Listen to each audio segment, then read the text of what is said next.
Justin and company. Take it away, guys. All right, thank you so much, Rob. What an environment here tonight at Floyd Casey Stadium. The Baylor line takes the field as they will form the line for the Baylor players to come on out. Oh, this is such a great place for college football on this Thursday evening as they welcome Oklahoma to town.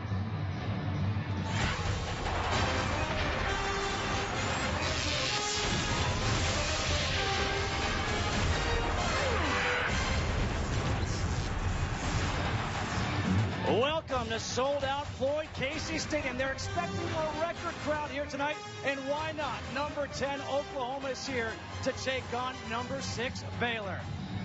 And hello with everybody. Justin Kutcher alongside Petros Papadakis and Joel Klatt. And guys, this is the game in the Big 12 that people have been talking about for weeks now. It is the game of the year in this conference. And Joel, if you look behind us, you know this game is huge for Baylor. It's the most exciting and relevant time in Baylor's history as a football program. They're going to send out one of the most explosive offenses in college football history on the field tonight. But it's also an explosive environment around them. Art Briles, the former high school football coach, the legend from Stephenville, as the Baylor Bears one win away from the national championship title conversation. And the Baylor Bears are getting set to take the field on this blackout in front of these fans who are just waiting for them. But Petros, the question is, everyone's been asking, how does Oklahoma's defense slow down this offense? Well, it's been a national question because nobody has done it so far this season. Baylor has been an absolute juggernaut, but they've never faced a defense this experienced, this athletic, this big, and this strong. Oklahoma has secondary players that are very laced in the Big 12 game. Gabe Lynn and Aaron Colvin, 55 starts between these guys. They have to play lights out, the game of their lives, if they have a chance to slow down this great Baylor offense. Well, this place is rocking here tonight. The college football eyes are on Waco, as the Baylor Bears have the best offense in the country. But tonight they'll be tested for the first time as they take on number 10 Oklahoma. Kickoff is next. Number 10 versus number 6 on Fox Sports 1. Fox College Football is presented by Kay Jewelers. Back here in Waco, Texas at a sold-out Floyd Casey Stadium. We're all set for football. And let's check in with Christina Pink, who has some news on Oklahoma and some injuries there. Thanks, Justin. Well, the Sooners are fed on their ground game all season, but that offensive attack taking a hit with the loss of Trey Miller, their senior fullback, out for the season after tearing his ACL in the game against Texas Tech. Their best weapon offensively, their best blocker, and really their most versatile player on offense. The coaching staff said there is no one player who can replace what Miller did for this team, but they're hoping collectively they can fill the void. Well, maybe having the bye week will help them make the adjustment. Bob Stoops, in his 15th year, is one win shy of tying Barry Switzer for the all-time lead as the Oklahoma head coach. And on the other side is Art Briles in his 6th year, turning this program around. And you think about what the stretch they're on right now. This team has won a school record 11 in a row. Baylor won the toss. They elected to receive. Levi Norwood and Corey Coleman are back deep with Nick Hodge in the kickoff on a great night for football. 56 degrees, partly cloudy, and a whole lot of noise. It is a blackout for the Baylor Bears, all in black.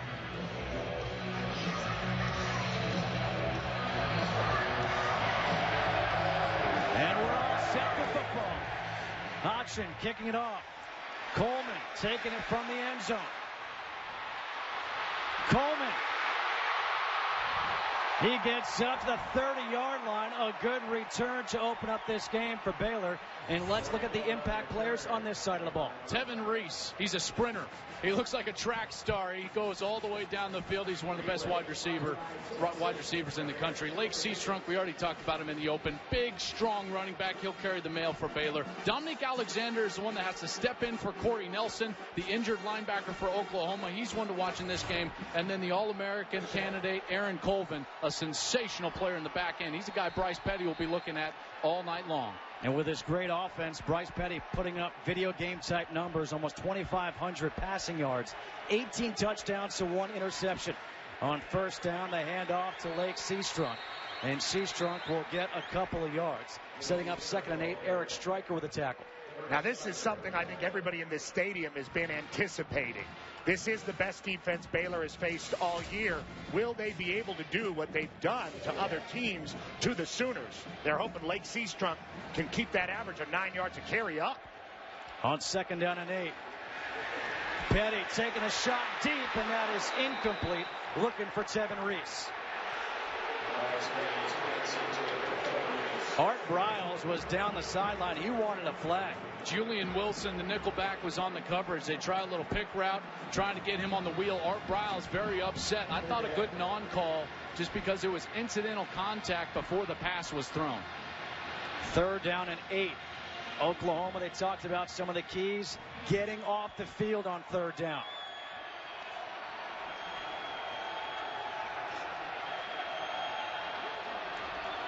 Play clock is down to 4.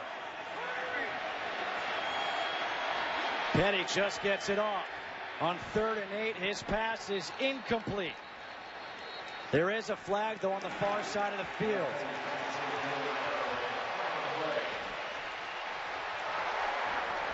Offside.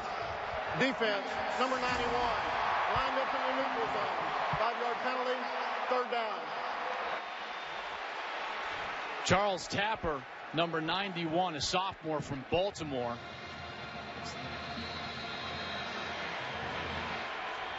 So now you're facing a 3rd and 3.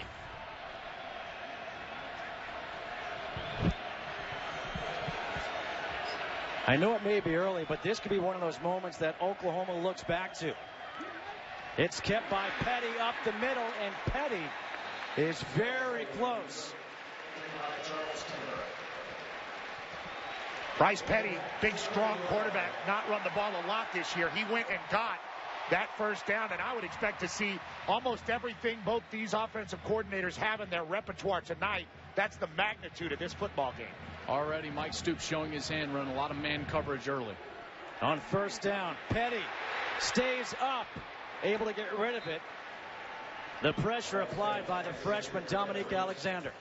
A little bit of pressure on a 3-step drop. Joel, that's exactly what the Sooners want. Well, and that's exactly what man coverage forces you to do, is as a quarterback, you have to hold the ball and wait for those windows to pop open down the field, allowing the rush to get there. These secondary players very physical on the outside for Oklahoma.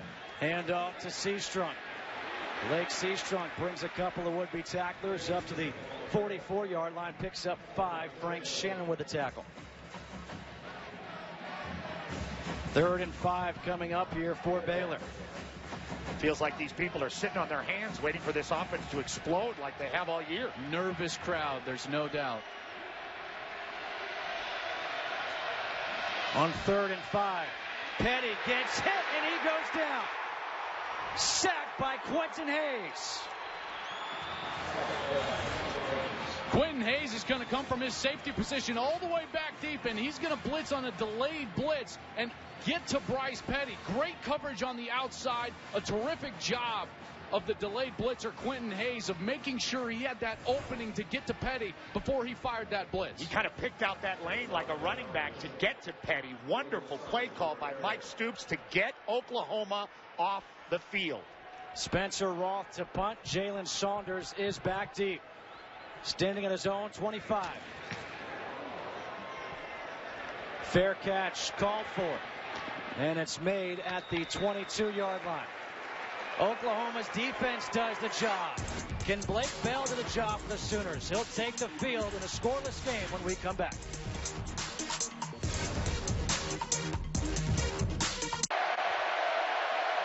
No score here in Waco. Petros, how about the impact players this side of the ball? Damian Williams, one of 3 tailbacks that are very solid for Oklahoma. Gabe Eichert, the most decorated offensive lineman in the country. Sam Hull, playing one of those versatile linebacker safety positions for Baylor. And Ahmad Dixon, same deal. Brennan Clay splits out. Little reverse to Sterling Shepard.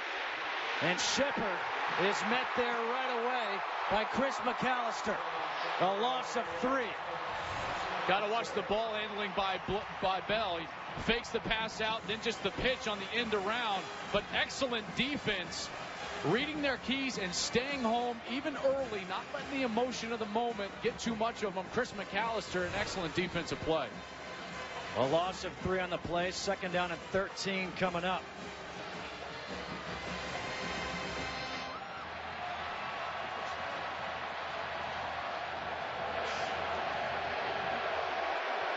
The officials getting together. No flags on the play. Let's see what this is for. There is no foul on play for holding. The runner was tackled behind the line of scrimmage.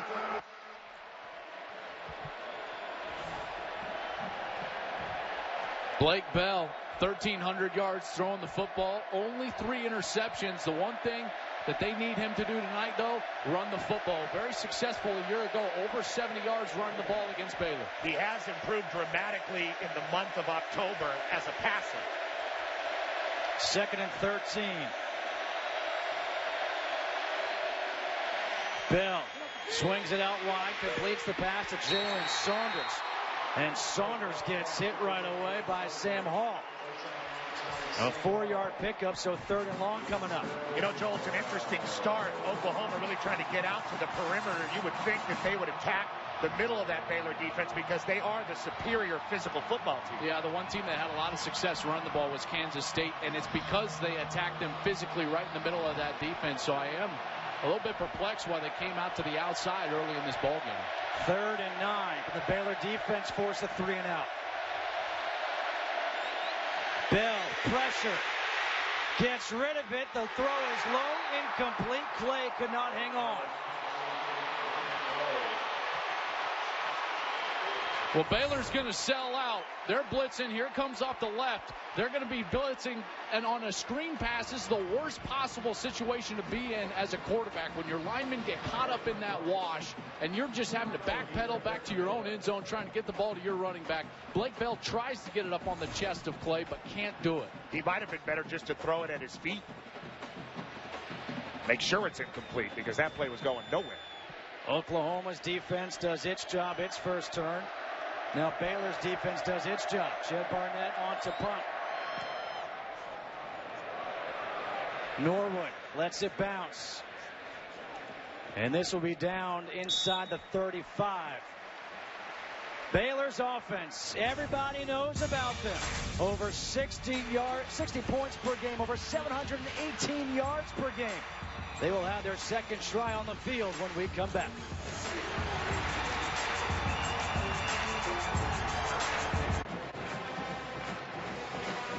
Guys, let's take a look at tonight's Chevy keys to success. Well, Oklahoma, they have to do what they were just unable to do against an improved Bears defense, which is stay on the field, run the clock, eat the clock, and have sustained drive. I think it's important for Baylor just to be themselves, not get caught up in the atmosphere and the environment. Just go out there and be the offense that you have been all season long. Over 60 points and 700 yards per game. They are good enough to beat Oklahoma.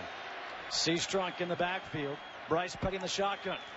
On first down, a fumble on the exchange. Seastrunk trying to make something out of nothing as he gets tackled by Aaron Colvin for a loss of 2. But there is a flag on the play on the near side of the field.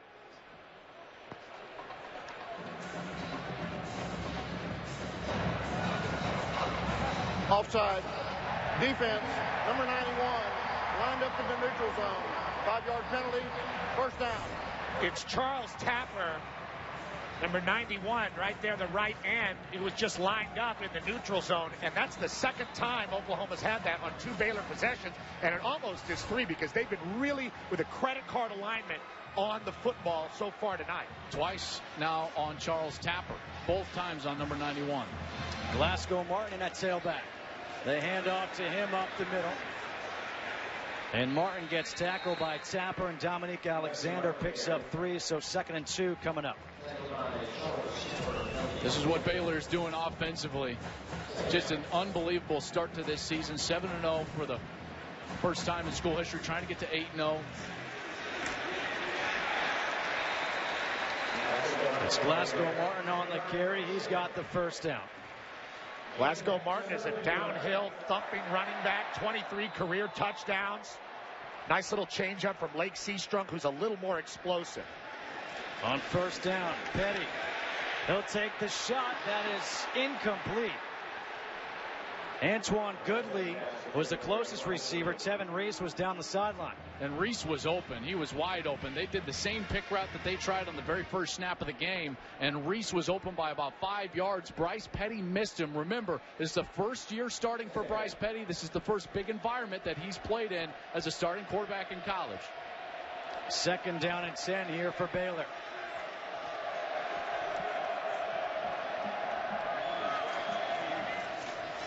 Handoff to Martin. Martin, nice tackle by Gino Grissom.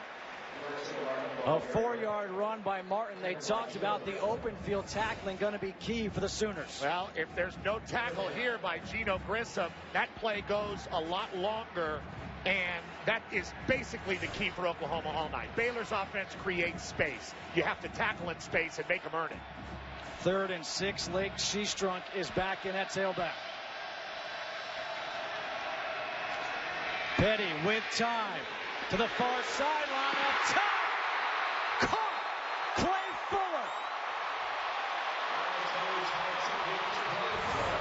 They're coming right back to that wheel route, and this time Bryce Petty finds him. Clay Fuller down the sidelines.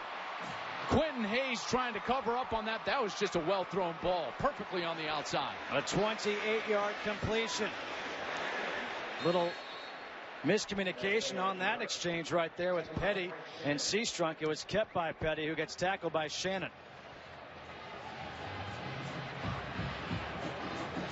Second down and 10 here for Baylor. Glasgow Martin is back in. On the slant, it's Fuller again. Tackled by Quentin Hayes. Fuller gets 7, so 3rd and 3 coming up. Joe, you talked about Bryce Petty's inexperience. Seems like he's settling down here with a big 3rd down. A ball down the field that you throw very accurately will always settle you down as a quarterback. On 3rd and 3, it's kept by Petty up the middle, and Petty's going to come up about a yard shy, setting up 4th and 1. Shannon and Alexander combine for the tackle, so decision time now for Baylor, and I guess not much thinking needs to go into this one. 4th and 1, never a thought to come off the field. Handoff to Martin up the middle. And it looks like Martin should have the first down. They come out with an unbalanced line. They add an offensive lineman. This is Kelvin Palmer. He's a tackle lined up as a tight end. They go heavy on the left side. They run on the left side and end up moving the chains. 10th play of the drive coming up here. 1st and 10 from the 14.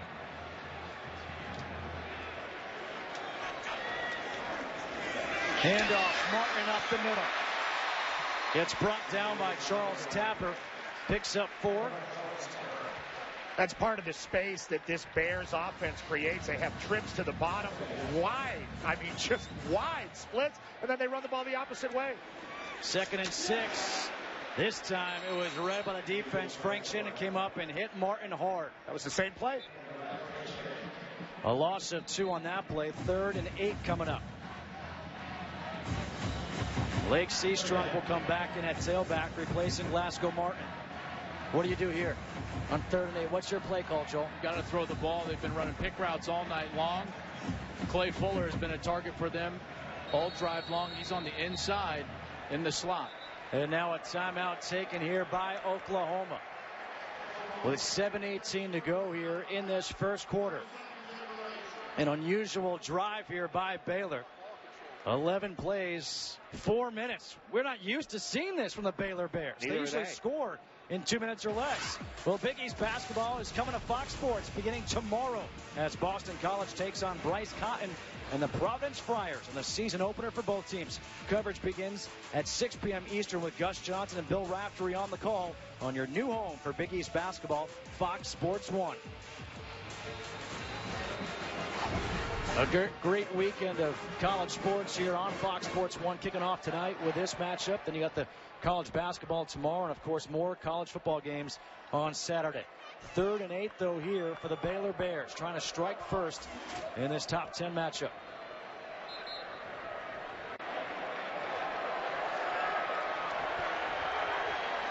Those guys might be getting cold later. The temperature will drop.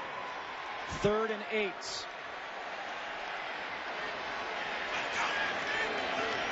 Petty, pump fake to the end zone. Incomplete. Was looking for Jay Lee. Zach Sanchez there on the coverage. Zach Sanchez is a guy who's going to get picked on out there because he's been picked on in this game. But good coverage tonight by Oklahoma. It was excellent coverage. Texas Tech really picked on Zach Sanchez all night long. He did an excellent job of just maintaining his ground while not interfering with that route. I know Art Browse might feel a little bit differently, but Sanchez, an excellent job. And his real first opportunity there, he's a redshirt freshman from Keller, Texas. Aaron Jones now on to try for a 29-yard field goal attempt. And that kick is good. So Baylor gets on the board first, but if you're Oklahoma, that's a small victory because it's 3 points, not 7. 3-0, Baylor leading here in the first quarter.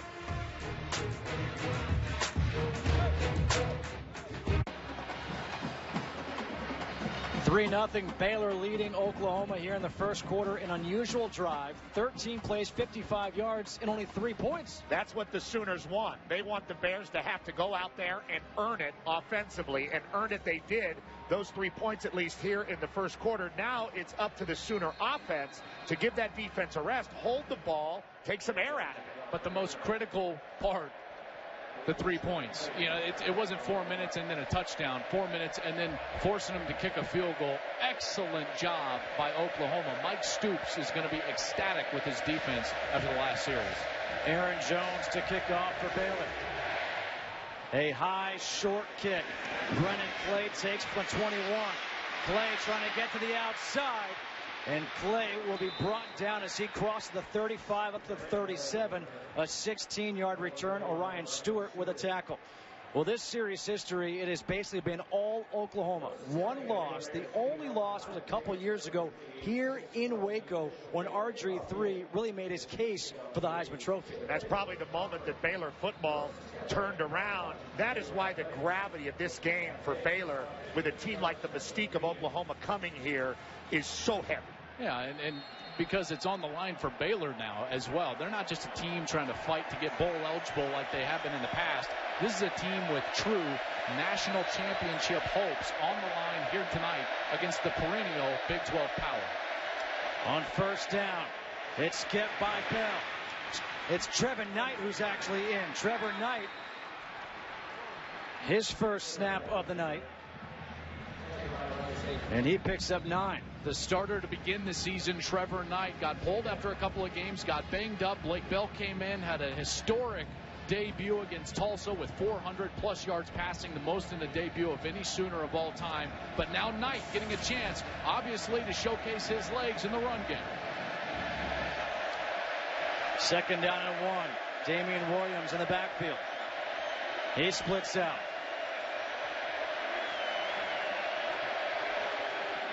Knight will run it again. And Knight gets shoved out of bounds. Let's see where they mark him out. It looks like the 46. K.J. Morton, Eddie Lackey combined for the tackle. 3rd and 1 coming up. You know, 3rd and 1, that's normally the Belldozer time. And guess who's jogging off the sidelines? Number 10, Blake Bell. Short yardage situations the last couple of years. It's been all one player for Oklahoma. Number 10, Blake Bell. These fans making some noise here on 3rd and 1.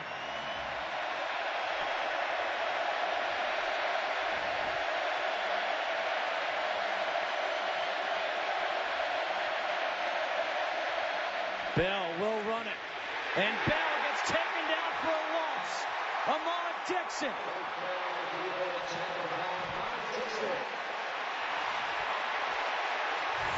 Well, you were right about Blake Bell. They tried to go Belldozer. It's a slow developing run play. Oklahoma does have an extra guy, but Ahmad Dixon, like a heat-seeking missile, comes in and makes a play on the big quarterback, tackling him at the hips, not the upper body, at the hips to make sure he brought him down. Great play by Baylor.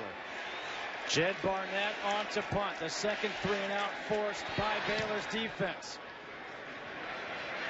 Norwood lets it sail over his head. This will go in the end zone for a touchback. Everyone talks about Baylor's offense. Their defense starting to get some respect. Making a big stop on 3rd and 1. They'll have the ball at the 20, leading 3-0.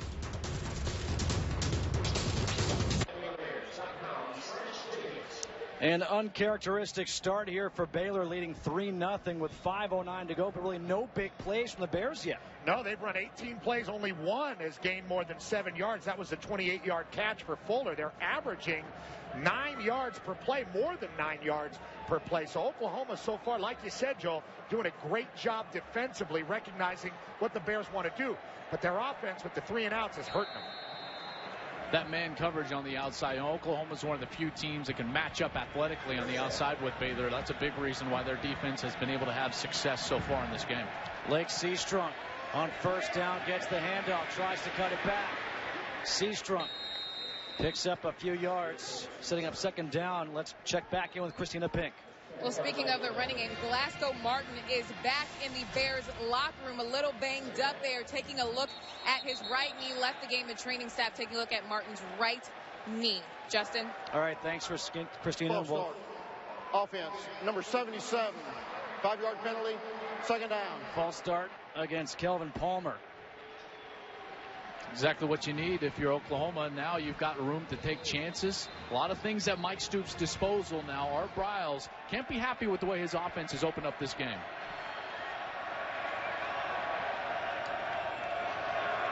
Second and 13 here for Baylor.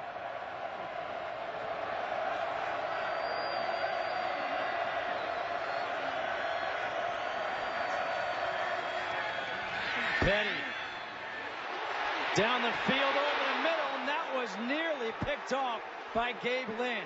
Intended for Tevin Reese. Gabe Lynn's the one that makes the play on the ball, but it's actually Julian Wilson, the nickelback, who is running step for step down the field with Tevin Reese. Excellent coverage, forcing Petty to throw that ball actually where he didn't want to, closer to the safety, and Lynn was the one almost making the interception. So now 3rd and 12 here for Baylor. Empty backfield as Seastrunk goes in motion. Play clock is down to 4, and a timeout will be taken here by Baylor.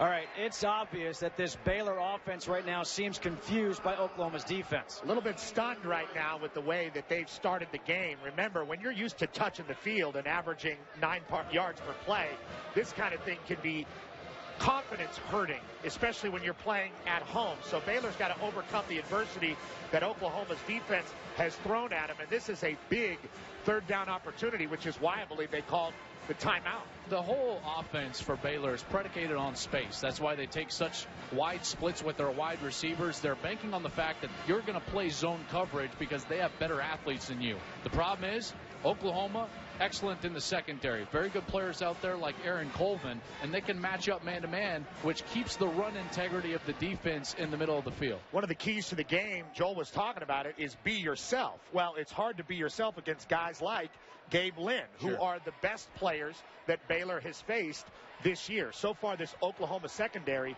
is up to the task of guarding a lot of these guys man-to-man and one-on-one. And they're being allowed to play physical as well. Shock Linwood is now in. Lake Seastrunk is out. 3rd and 12.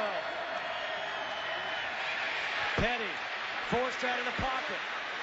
On the run, throws, and he completes it to Corey Coleman, but there is a flag on the play. Julian Wilson with a tackle, a 15-yard completion. I got a feeling he was out of bounds and came back in this because there's no hat on the official. That's the telltale sign. He's going to drop his hat if the wide receiver left the field to play. 2 guys hatless there.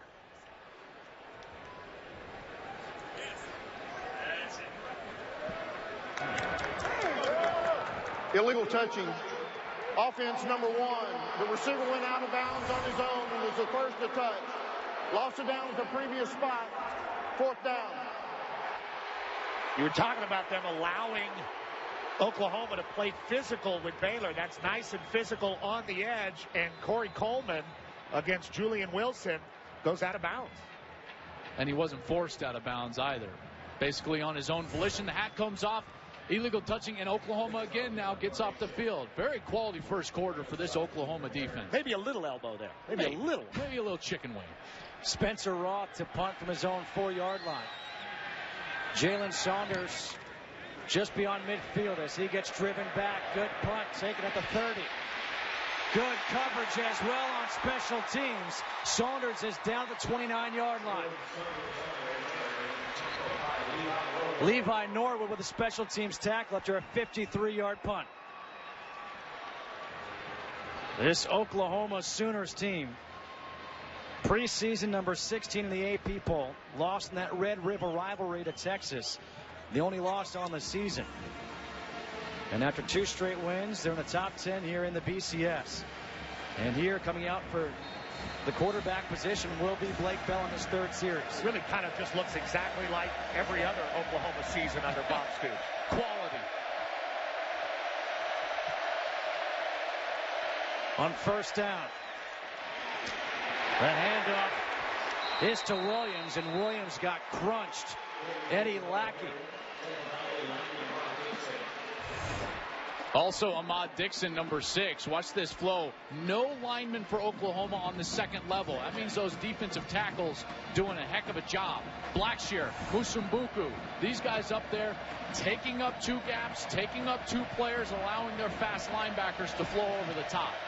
Damian Williams and Roy Finch in the backfield on 2nd down and 9. Williams splits out. Bell swings it out to him. And a good tackle by Dimitri Goodson after a pickup of 6. You know, you can only stand in the ocean for so long with the waves hitting you before you go under. And that's what the Oklahoma defense is going through right now. The Oklahoma offense cannot have another 3 and out and give the ball back. Well, Phil Bennett's done a heck of a job with this defense for Baylor. You look at them, number 1 scoring defense in the league, 6th in the country. They get overshadowed by one of the most explosive offenses we've ever seen. But this defense does a heck of a job. 3rd and 3. Play clock is down to 5. Bell hands off to Clay. Clay, a flag on the play, is short of the first down. Ahmad Dixon with another big tackle.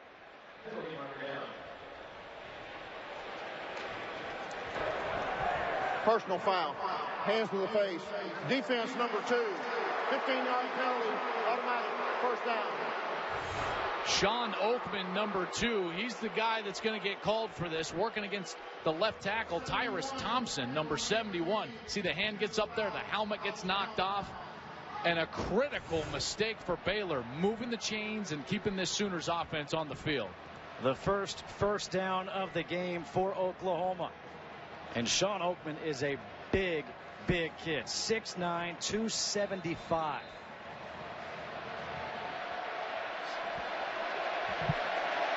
Four wide receivers in here on first down. Clay in the backfield.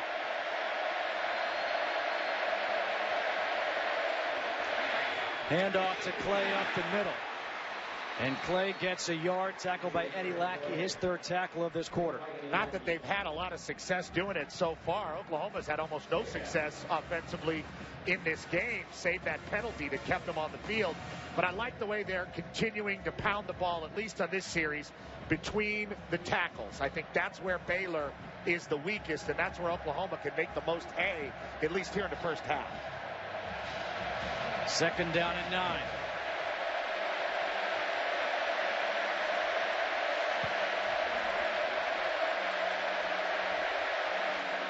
It's kept by Bell. Bell gets spun around, and he is tackled at the 45. Bo Blackshear.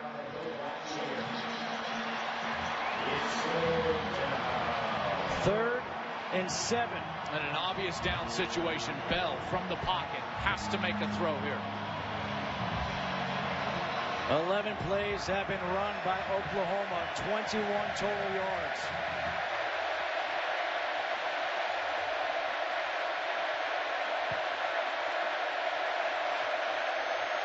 On 3rd and 7. Bell with time. Steps up, throws, yards, and he completes the pass to Sterling Shepard, who drops the ball. The flag comes out.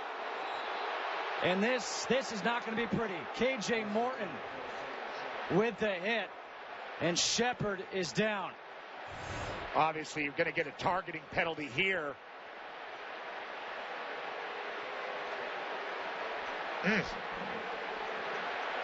K.J. Morton just waiting for him. Remember the targeting penalty. It doesn't have to be the crown of your helmet as a defender, but also if you go high to the neck or head area of a defenseless receiver with any part of your body, that'll draw the targeting penalty out. Granted, they will probably review this, but right now the Oklahoma staff attending to Shepard, who's still on the field. K.J. Morton, too, took a little bit of that. And I think what's going to hurt him as they look at it is that he really followed through with his forearm to the head. Sterling Shepard, the player, down.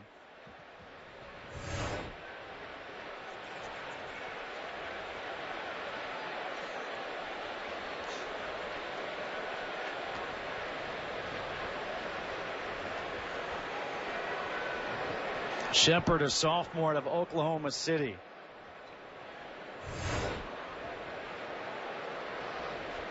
Shepard's such a great story. He wears number 3 to honor his late father, who played wide receiver at the University of Oklahoma back in 1983.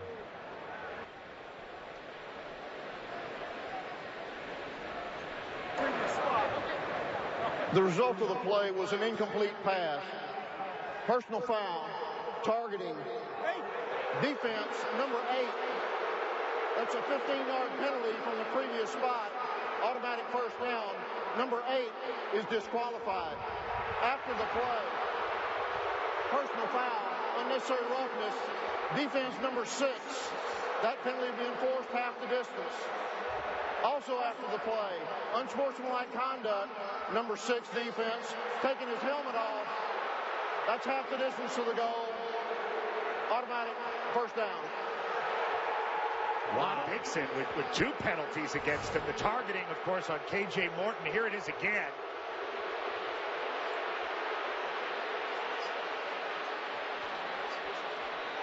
Pretty easy call within the context of the rules that we have this year, which have not changed. The ejection now is the new part of the rule.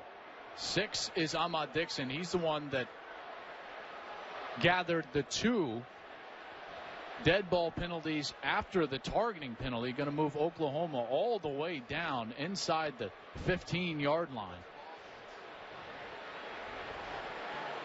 And now great concern on both sidelines and in the crowd for Jalen Saunders. Pardon me, Sterling Shepard.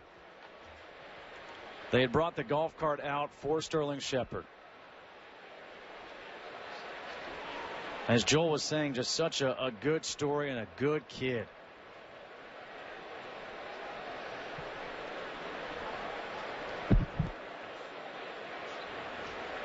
It's good to see him sitting up.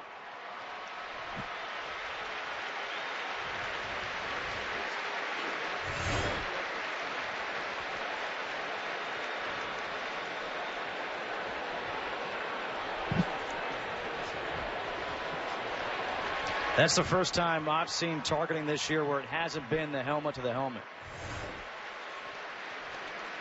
2 types of targeting. Both result in the ejection.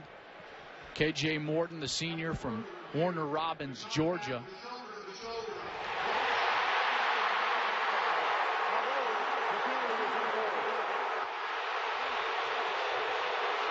K.J. Morton's going to stay in the game. They reviewed the ejection. Of course, that's the only part of the penalty that can be reviewed. They reviewed it and said that the contact was shoulder to shoulder and not to the head or neck area. Mike Pereira, our rules expert, is on the phone from home watching the game. Mike Pereira, what did you think of the call and K.J. Morton staying in this ballgame? You know, Joel, I think it's a hit on a defenseless receiver, but to me, it is shoulder to shoulder by the neck area, but I do like the fact that they try to keep people in the game. He didn't lower the crown of his helmet, and I think the bulk of the contact, the most contact was shoulder to shoulder, and I like that they left him in the game. I thought the follow through with the forearm would leave it how it was. The officials seeing it differently, just like Mike Pereira, leaving him in the game. But you know, that's like a concussion move with the forward after the contact when the shoulder or the forearm comes forward. I just don't think it was one of those where he hit with the crown. Yes, it was a tough hit, and yes, I like the foul for a hit on a defenseless receiver. But again, I do like that the bulk of that contact was really pretty much on the top of the shoulder, really almost all shoulder to shoulder. All right, thanks, Mike. You'll be with us all night. Hopefully we won't have to check in too often. Second down and goal here. Trevor Knight is now in at quarterback, and a flag is thrown. Illegal substitution, offense, 12 in formation, 5-yard penalty, second down. Got to be honest, guys. I mean, obviously, all those penalties against Ahmad Dixon would set up this first and goal, but a fairly sloppy first quarter. Tends to happen when you got this much of an environment, this much expectation and excitement around the game. You got to settle in and allow those motions to fade away and just play football. That's the end of the first quarter. Baylor leading 3-0. Fox College Football will continue after these messages.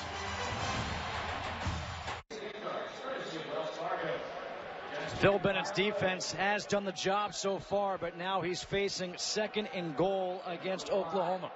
Critical downs right now, critical series for Oklahoma, because I would categorize this whole first quarter as a win for OU. Their defense, they've held the score to 3-0 against a prolific offense, but now it's time for their offense, which has got some breaks of some penalties, to capitalize, and they've got to punch this one in the end zone. And Phil Bennett, a guy who has coached all over college football in every major conference except for the Pac-12, his defense was nothing short of sensational in the first quarter. I mean, they also got a win in the first quarter, and the only success Oklahoma has had is because of those penalties you just referenced. Yeah, lots of speed at the second level. Those linebackers have really done a great job. Eddie Lackey, Bryce Hager, Sam Hull, the nickelback, running through the offensive line and making sure that they're short tacklers in space. Baylor's defense is for real. And Oklahoma's almost done nothing down the field yet in this game. Baylor just with the one big play that set up the field goal.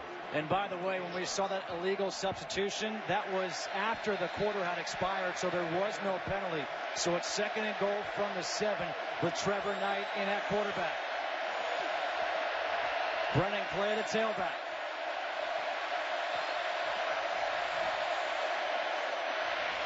It's kept by Knight, and Knight will get tackled at the 2-yard line. Sam Hall. And third and goal from the 2 here for the Sooners. The Belldozer will come back in, facing third and goal from the 2.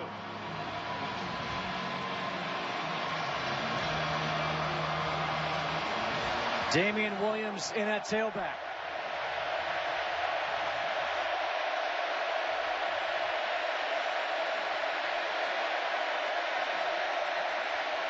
Play clock is down to 4, a late entry, and a timeout will be called here for Oklahoma. And Bob Stoops not happy with that.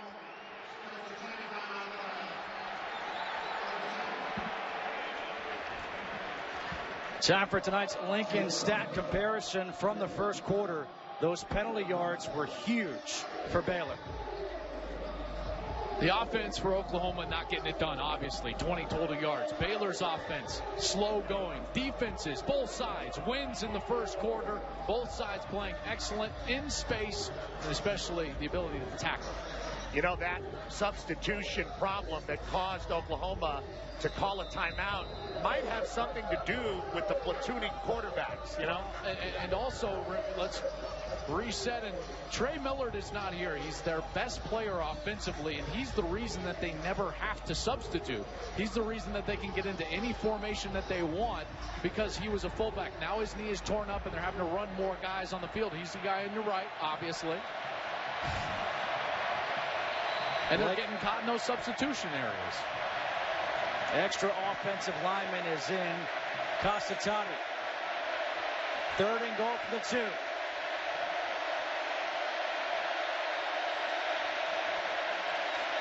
Bell, the quarterback run, and Bell, he gets stopped.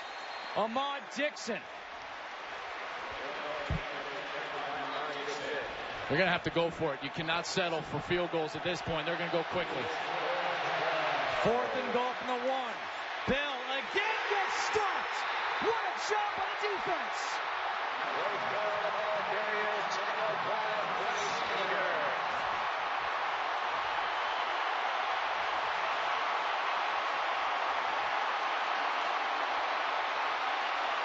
K.J. Morton, who was ejected and then they brought him back because it wasn't a targeting, is the one who makes the stop. 2 stops. First on 3rd down, Blake Bell trying to do this delayed power play. They pull the guard, and he gets stopped at about the half-yard line. Then on 4th down, Petros, again, the run-through from the 2nd level, and the offensive line for Oklahoma cannot handle it. Phil Bennett loves it. His defense stepping up. Not only did they win the first quarter for him, they won that drive. Huge stop, and still the Baylor defense and the Oklahoma defense, they've been the stars of this football game thus far. And I know it's a numbers thing, but those slow developing short yardage plays with Blake Bell just not making the same progress that they were in the past. On 1st down, it's shot Linwood. Did he get out? He did. Chuka and Dulé with the tackle. It's a loss of 1. This was awful close. Did get out of the end zone. That was clear, but excellent job by that front for Oklahoma. When you have an offense like Baylor's that's predicated on space and spreading out the field, this could be the hardest part of the field for them to operate out of, coming out of their own end zone. From their end zone, Petty from behind, he gets sacked for the safety. Dominique Alexander, the true freshman.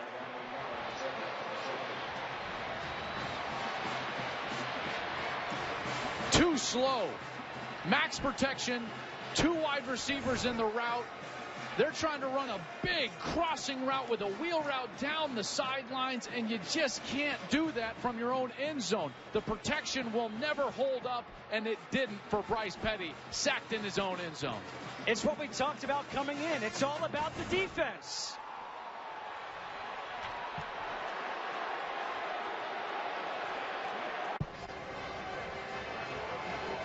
Dominique Alexander, that true freshman, comes up with that huge sack for the safety. Well, he is replacing the captain, Corey Nelson, and 2 guys with an opportunity to block Alexander. Neither picks him up. Corey Nelson loves it. Well, Corey Nelson's obviously the linebacker that Alexander is playing for. Nelson tore his pec.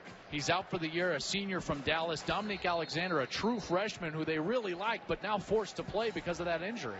And Alexander has stepped up and has gotten better and better as the season has gone along. 19 tackles, had the game of his life versus Texas in the Red River rivalry. Spencer Roth will punt now after the safety. Jalen Saunders is back at the 25.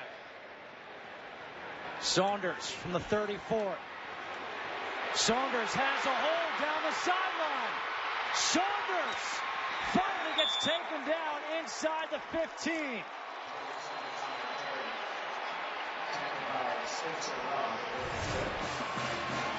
Great blocking here, the way they set it up, setting up a nice tunnel. Connor Knight, number 89, with a wonderful block right there, and you see that beautiful hole for Saunders to take it in. A punt returner, very comfortable in that safety return situation. But now Oklahoma has got to try to find the end zone. They have not been able to take advantage of any of these miscues, and Baylor's defense has just been sensational, now backed up against their own goal line once again. Really struggled in short yardage situations. A 55-yard return. Trevor Knight is now in at quarterback. On 1st down, it's kept by Knight, trying to get outside, and he gets shoved out by Ahmad Dixon. Part of the reason I think we're seeing so much Trevor Knight in this game, it's been the wrinkle for Oklahoma. I think Blake Bell, a good runner with the football, they don't want to risk him running that much, and they want to run the quarterback. He's not quite as explosive either as Trevor Knight. Trevor Knight is doing a lot of the zone read on the outside. Bell is handling everything in between the tackles. So is that then predictable for this Baylor defense? It can get predictable. You got to change it up, change that wrinkle. 2nd and 7. It's Bell in at quarterback. Bell to pass. He completes the pass to Jalen Saunders, who gets spun out by Terrell Burt, picks up 4. Burt, one of the fastest players on this Baylor team, an excellent safety. He was the anchor leg of his high school 4x100 relay team. Competed for the state championships here in the state of Texas, but this Baylor defense, again, another opportunity on 3rd down. 3rd and 3.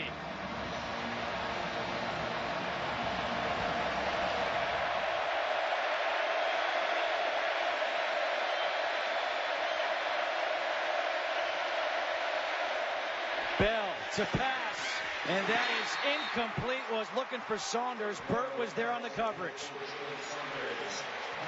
Another problem in short yardage for Oklahoma. This was a long way to ask Blake Bell to throw it. And how about the speed of Burt? I just told you he was a track star, and he shows it on that play. No space for Blake Bell to throw that ball in an out route in such confined quarters near the goal line. Saunders, an inability to get away from Burt. Now Michael Honeycutt on for a 22-yard field goal attempt.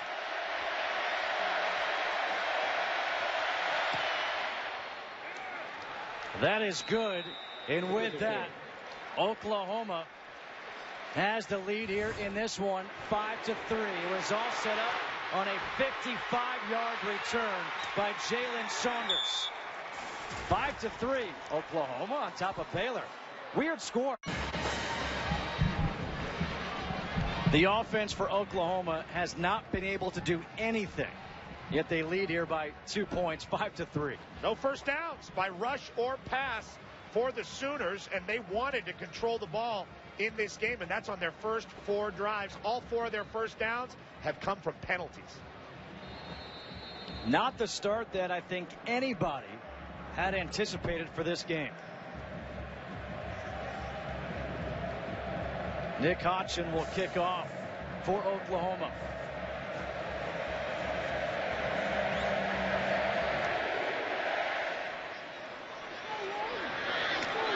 Corey Coleman from the 5. Coleman, he gets the outside. Coleman with a good run back as he's across midfield. All the way down to the 45 of Oklahoma. Nick Hodgson, the kicker, with a tackle. And exactly what Baylor's offense needed. A little spark, some field position to get them going. Coverage unit for Oklahoma overruns their lanes. Easy return for Baylor across the 50-yard line. Excellent job there by the return man.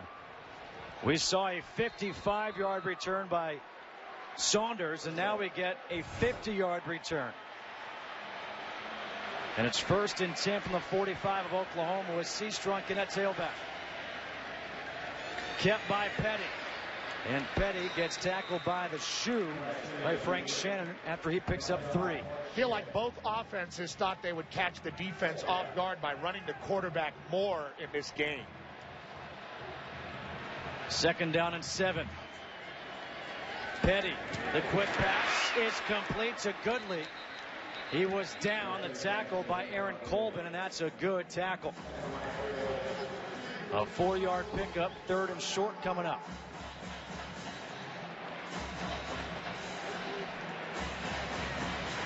And much like we talked about Oklahoma's offense needing to do something, Baylor needs to get a first down here. It's Seastrunk up the middle. And Seastrunk, he will have the first down. Watch this cut in the hole. Even on 3rd down, within the line of scrimmage, able to get back to his left. Watch how Seastrunk right here sees the cutback lane and gets all the way back. Great vision from a guy who a lot of people have in their Heisman Trophy list. But Seastrunk's still down on the ground. Blake Seastrunk.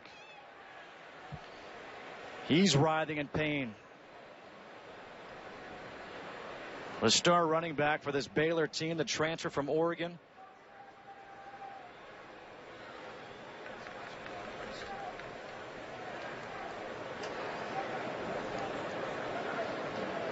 Remember earlier, Christina told us Glasgow Martin was getting looked at. He's the backup running back, number 8. That would leave Shock Linwood and Devin Chafin as the running backs for Baylor. Depending on what is going on with Lake Seastrunk, Linwood, a redshirt freshman. Chafin, a redshirt freshman as well. Let's watch the end of the play here. Lake Seastrunk trying to get all the way over to that hole. And that ankle gets rolled up. That left ankle gets rolled up. And that's what he's reacting to. This place is awfully quiet, but now they applaud as Seastrunk's able to get up 5-3, Oklahoma.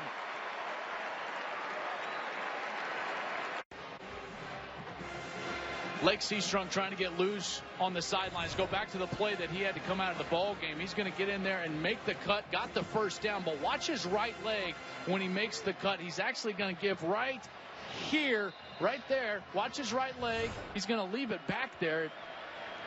That's where he got hurt, and that's what they're working on the sidelines. That pass by Petty was knocked down by Charles Tapper. Tapper, no stranger to that, an elite hoopster in Baltimore's AAU circuit. Great anticipation there, getting up and batting it down. 2nd down and 10. Linwood is in at tailback. He takes the handoff, and Linwood tries to dive forward, gets up to the 31. Tackled by Gabe Lynn. 3rd and 7 coming up.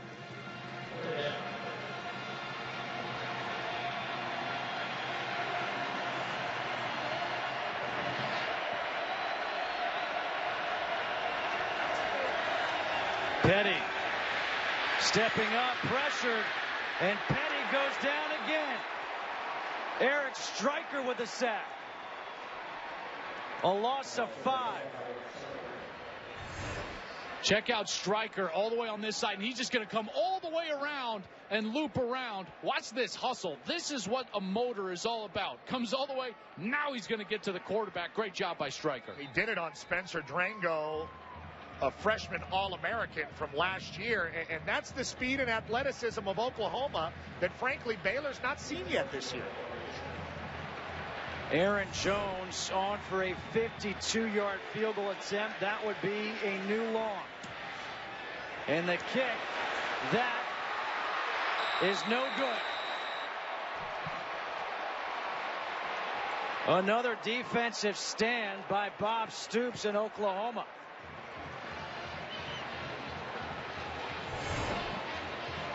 The defenses are winning the day. Not quite enough.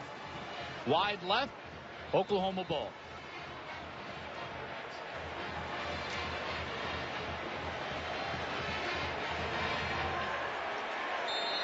A fired up Bob Stoops. Art Briles kind of in shock. Just 96 total yards of offense combined in this game.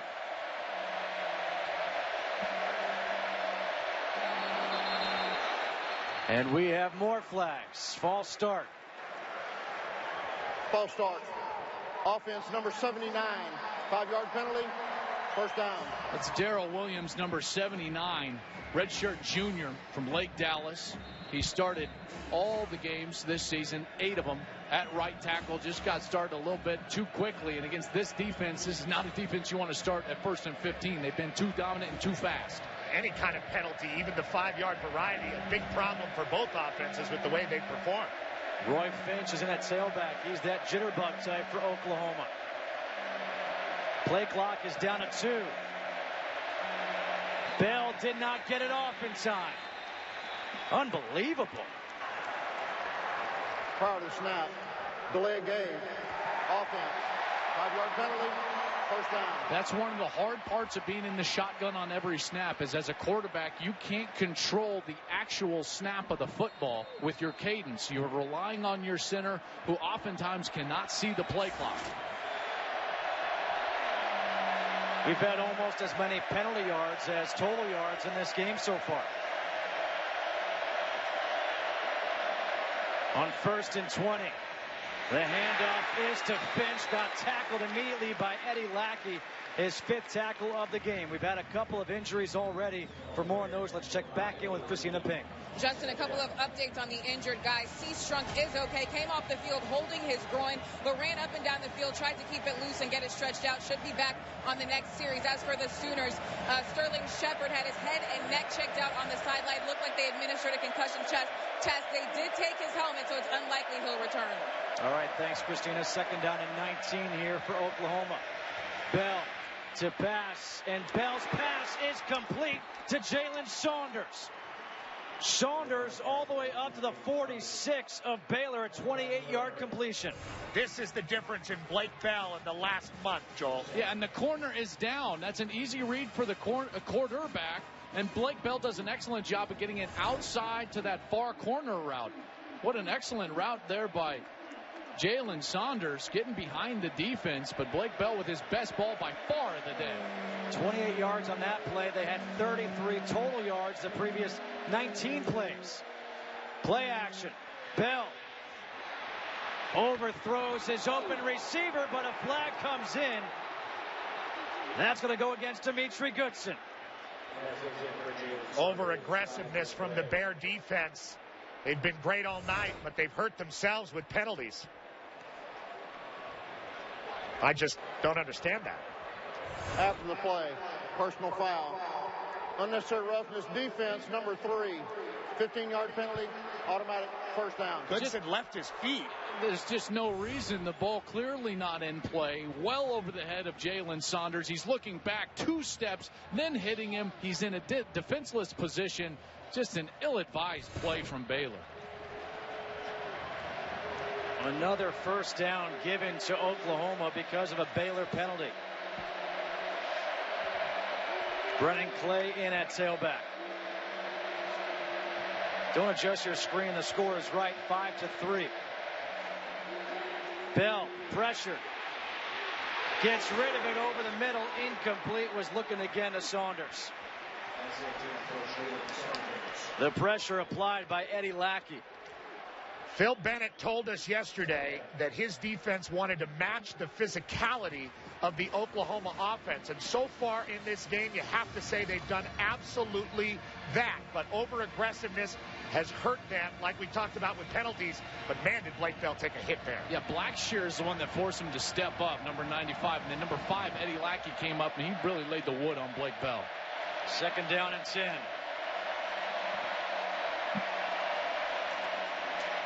Bell throws incomplete. That time to Deron Neal. The pressure again applied by Eddie Lackey. Excellent coverage there from Baylor as well. Just seems like neither of these offenses, or teams for that matter, can generate or keep momentum. Neither quarterback has settled in. Neither quarterback has a rhythm. It's a quarterback-driven game, and we're seeing the effects of that here tonight. Third down and 10.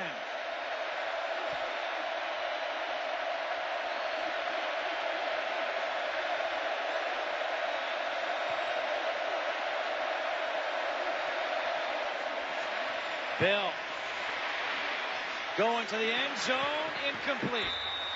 Looking for Jazz Reynolds, but a flag is down in the backfield.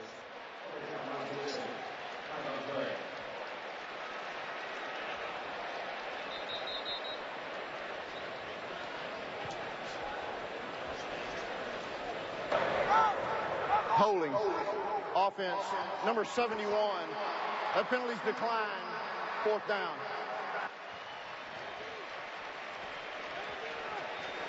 Fourth down coming up.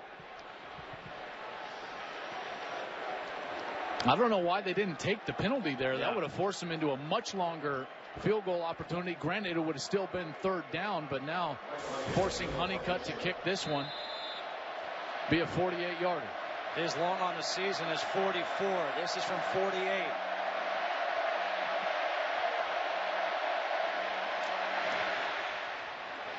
And that kick is no good.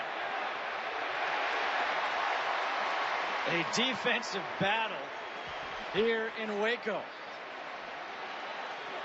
This Baylor defense gets no credit nationally. Everyone talking about during the course of the week how their numbers may be a mirage, and there's no way they're as good as the numbers that they're putting up as the number 1 scoring defense in the league, number 2 total defense in the league, number 6 pass defense nationally. And guess what? They're proving tonight that this defense is for real, keeping them in this ball game while their explosive offense tries to get its footing.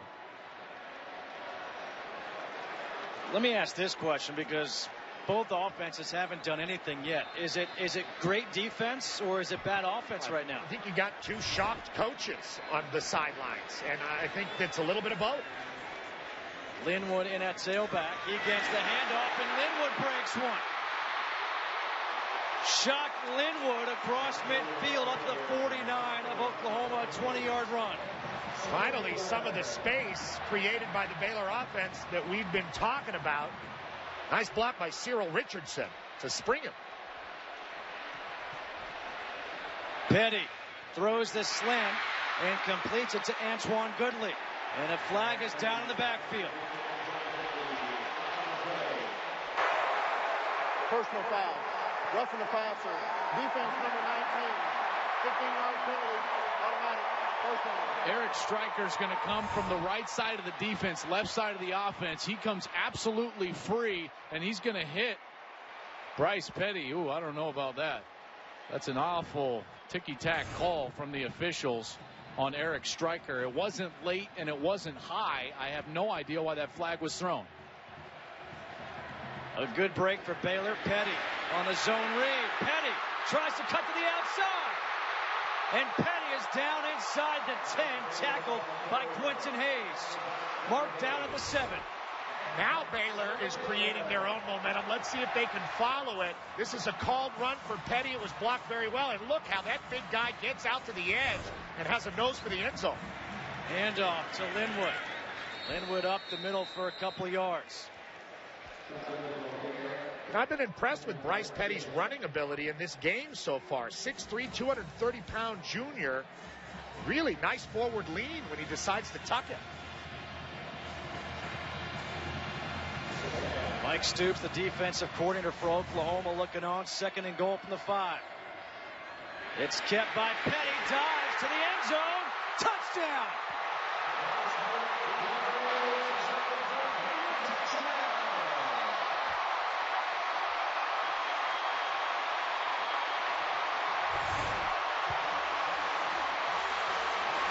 They create the space with the running back, Shock Linwood, moving to the left. And Bryce Petty, at 230 pounds, only needs a little crease. Great forward lean, gets it into the end zone. Aaron Jones on for the extra point. The 7th rushing touchdown of the year for Bryce Petty. From 5 yards out. He did it on this drive with his legs. Mike Stoops not happy as his team now trails by 5. 10-5 Baylor.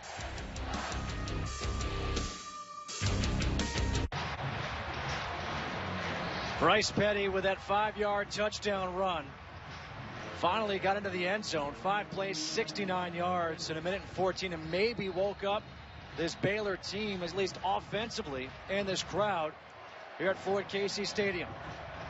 Looks like all the red shirts getting it cracking on the sideline, trying to get some emotion going. Finally, a team was able to capitalize on their own momentum. Here on this blackout night, Aaron Jones will kick off. Brennan Clay from the 4. Clay up the middle. And Brennan Clay will get up to the 25-yard line.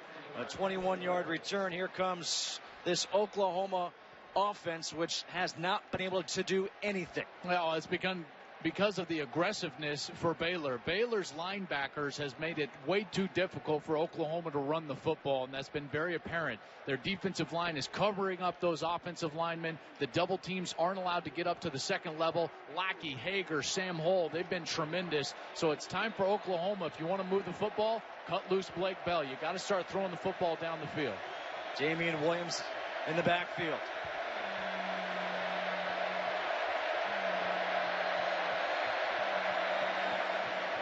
Bell on first down throws, and he completes that pass. Nice move by Saunders, makes a couple of guys miss, and picks up a first down after 12 yards.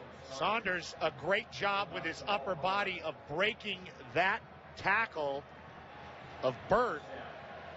And that's really a positive play for Oklahoma on first down. Damian Williams on the handoff. He slips a tackle in the backfield, and Williams gets a couple of positive yards. Sam Hall with a tackle.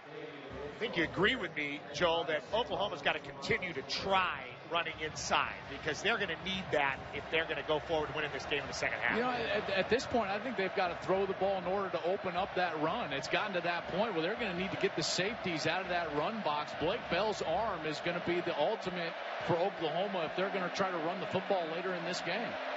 2nd down and 8. They swing it out to Williams. And Williams up to the 45, picks up 6. Terrell Burt with his 3rd tackle of the night. All right, here we go again. 3rd down and 2. We've seen Baylor come up with defensive stop after defensive stop.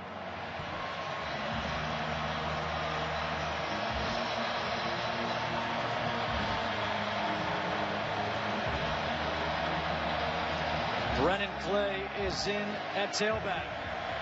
Bell under center. Handoff to Clay, who has the 1st down. And Clay gets tackled by Ahmad Dixon after he picks up 9. Big open field tackle by Dixon, and I really like that they were under center for this short yardage play, Joel. And Aaron Ripkowski, number 48, the fullback. Now he's in for Trey Millard, and guess what? Chops him down on the edge. Excellent block by the fullback. Play action. Bell just trying to buy time, and he will throw this one out of bounds wisely. The pressure applied by Bryce Hager.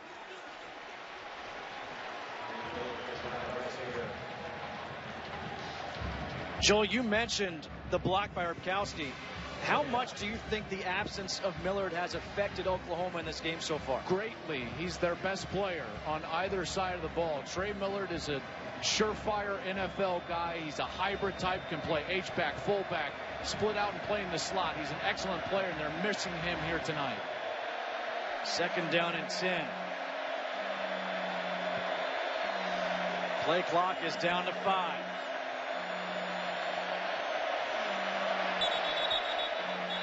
And a timeout will be called before the snap by Oklahoma. Oklahoma takes their 3rd and final timeout of the half. So with 5:05 to go, Oklahoma takes its final timeout of this first half. And Saturday, UFC Fight Night returns to Fox Sports 1 with an explosive light heavyweight showdown between 2 UFC legends as Vitor Belfort takes on Dan Henderson. UFC Fight Night coverage starts Saturday at 8 p.m. Eastern only on Fox Sports 1. You know, for a team that's been in this kind of environment constantly because of who they are, there's Lake Seastrom looking relatively healthy there on the sideline. But you think about Oklahoma and all the big games that they've played in, their offense does not look like they have been in this type of environment this year. A lot of trouble getting plays off and a lot of timeouts, a lot of delay of games, penalties of just lining up, a lot of sloppiness for the Sooners on them. Well, because of Trey Millard, they normally don't have to substitute this much. And so with players running in and out of the game, it presents some of those problems. But I don't want to create any excuses for this Oklahoma offense because the Baylor defense has been absolutely terrific during the course of this game. They've been great, and they've maybe forced some unforced errors. Neither team doing much offensively. Obviously, when the score is 10-5. 2nd and 10. Bell stepping up over the middle, throws, and that one is incomplete. Dimitri Goodson on the coverage. Deron Neal, the intended receiver. What a gutsy route to the football by Goodson, taking that underneath route and really getting after the ball, almost intercepted. A confident defensive back makes that play. You see guys that aren't as secure with their coverage ability, and they'll sit back, allow that ball to be caught, and then tackle the ball carrier. But Goodson, an excellent play on the football. 3rd and 10.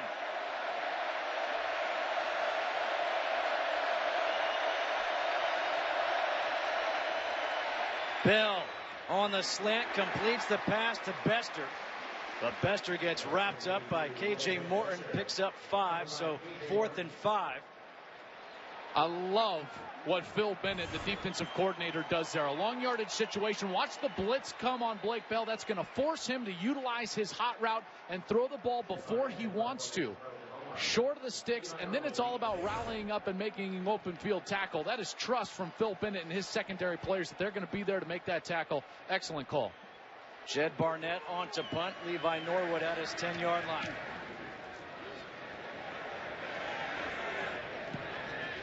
And this will be downed at the 7-yard line. 4:13 to go here in the second quarter. 10-5 Baylor leading Oklahoma. Let's check in with Rob Stone on what's coming up on the Pizza Hut halftime.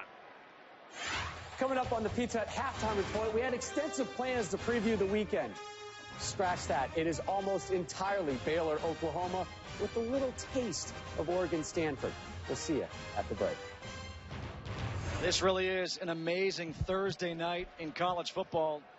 The best Thursday night in the history of college football, I think it's fair to say. I think Baylor's playing the best defense they've played in the history of their program. 4 straight drives now for Oklahoma that have gone into the plus territory. All 4 of those drives produced a total of 3 points. And off to Linwood on first down. And Shock Linwood will get a yard. 2nd down and 9. Justin Kutcher alongside Joel Klatt, Petros Papadakis, and Christina Pink.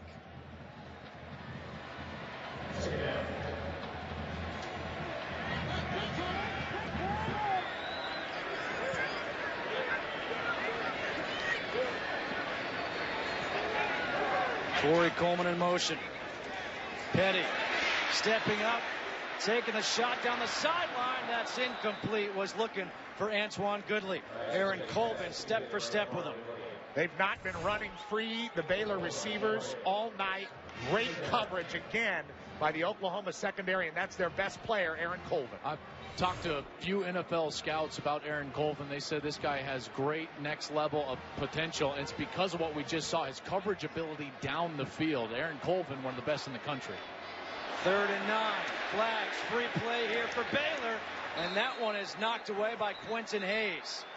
Clay Fuller, the intended receiver.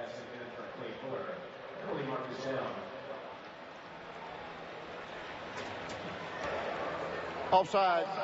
Defense, number 19, in the neutral zone for snap. 5-yard penalty, 3rd down. 3rd one. Eric Stryker's trying to time up that blitz. Blitzing right in the A gap, which is the gap directly to the side of the center. Stryker just got caught in the neutral zone. Now it's 3rd and 4.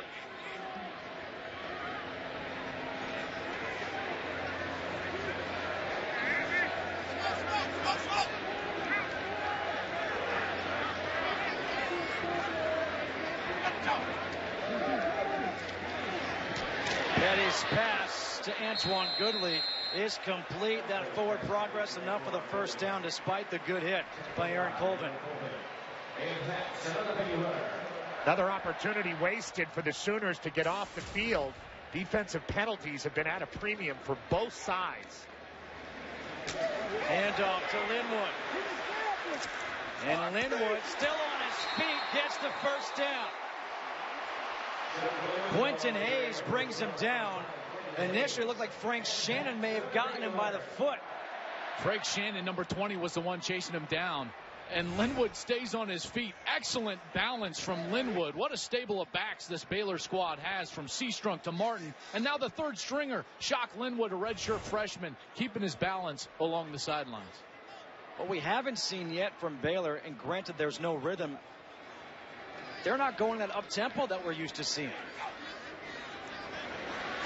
Petty throws it, and there's the flag. Gabe Lynn on the coverage. Tevin Reese, the intended receiver, he threw it short, and Reese couldn't get back there with Gabe Lynn interfering.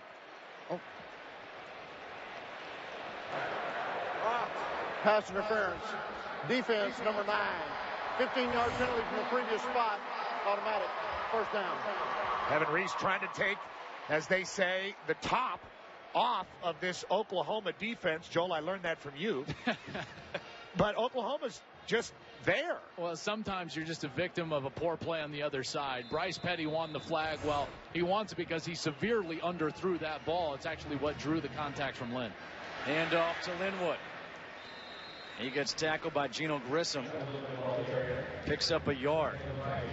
2nd down and 9 with under 2.5 to play here in this first half. 10-5, Baylor leading Oklahoma.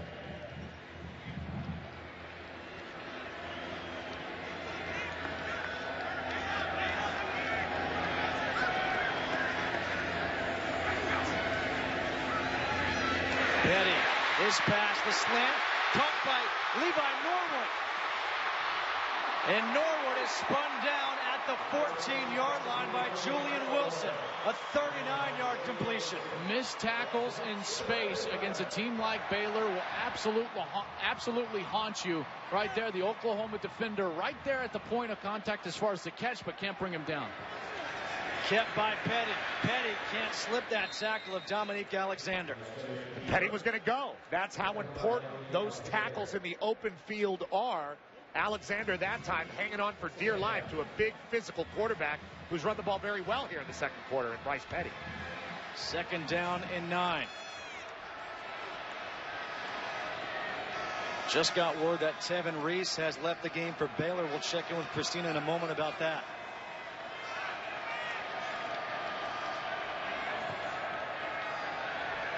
Petty on the slant. Again, it's Norwood. And Norwood is down at the 1. There are a couple of flags on the field.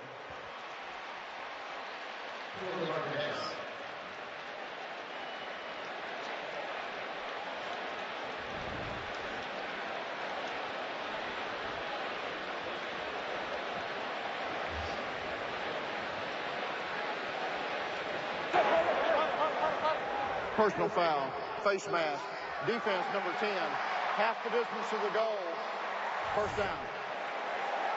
What an excellent route concept. You're going to get a slant here and then just a skinnier slant from the slot receiver. And that's Levi Norwood. And clearing out that zone, even though it's man coverage, you're clearing out the space. And then at the end, Baylor gets benefited from this face mask, even though they would have already had a 1st and goal from the 1-yard line. Petty on the keeper, gets the shove. Touchdown. Shock Linwood pulling on Matt Leiter and Reggie Bush.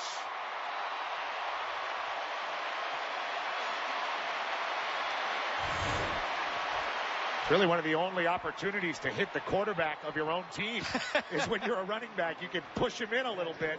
Never gets called. Mike Stoops doesn't like it.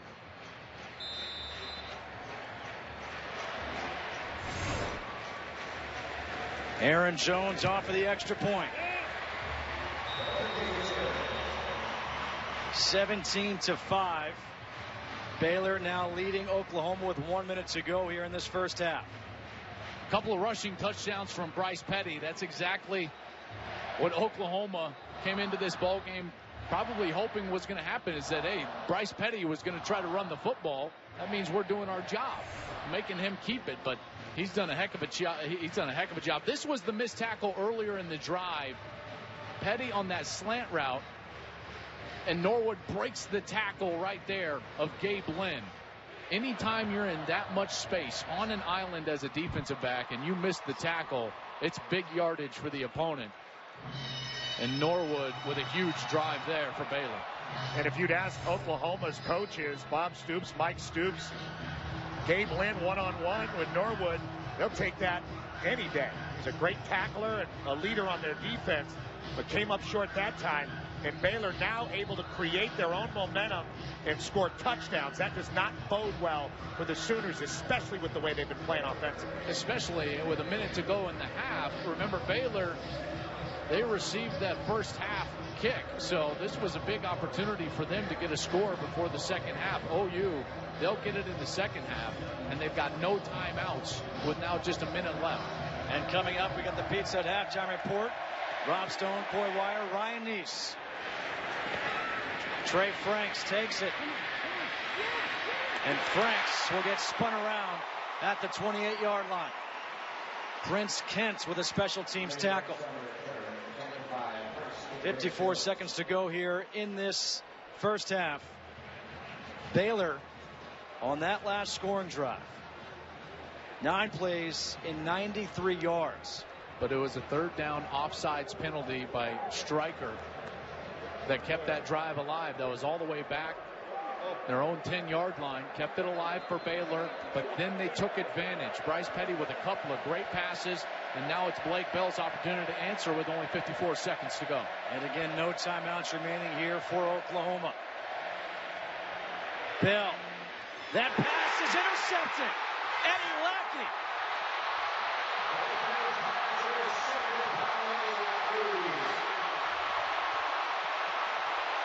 The fourth interception of the year thrown by Bell.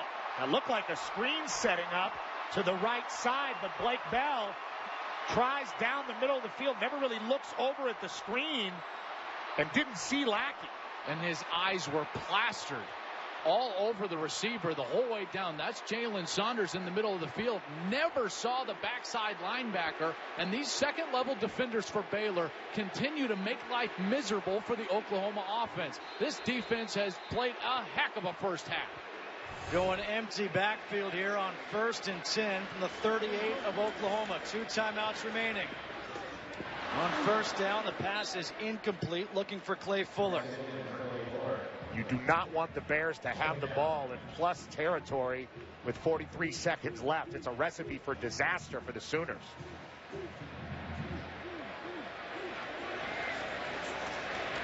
Petty with time.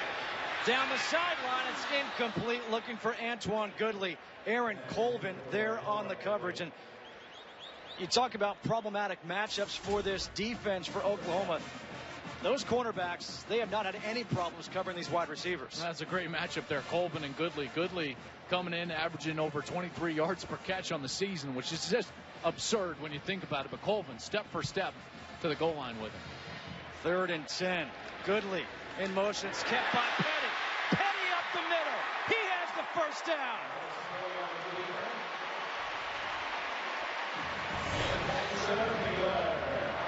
Nobody left. Oklahoma gets caught in a blitz. Dominique Alexander blitzes up the left side of the defense. Absolutely nobody there. Petty takes advantage for the first down. With 20 seconds left, that pass is incomplete. Intended for Antoine Goodley.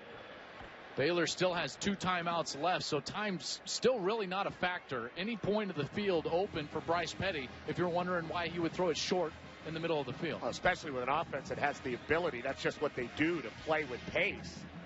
No problem for them in this situation. Shock Linwood in at tailback.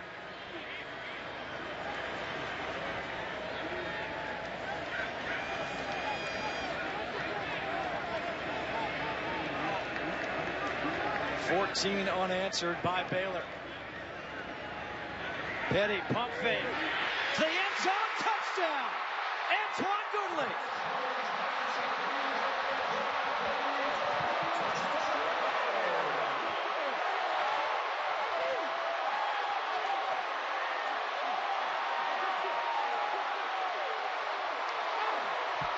A 24-yard touchdown pass from Bryce Petty to Antoine Goodley.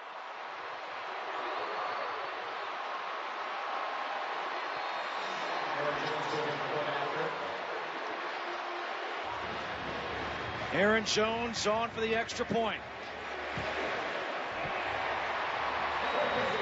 All set up by the interception by Eddie Lackey. What a great catch by Goodley. He really caught the back tip of the ball. And what a strange formation the Bears came out in. Stack set all the way wide, wider than the numbers, and miscommunication from the Oklahoma secondary. They clearly were running a zone defense there, but Gabe Lynn and Aaron Colvin, the 2 seniors, the ones with the most experience on the Oklahoma defense in the secondary, are caught not knowing the coverage, and Antoine Goodley reins it in. Excellent call, Petros. Back to the ball, but hauls it in for the touchdown. That is a crucial mistake. Remember, back to the turnover from Blake Bell.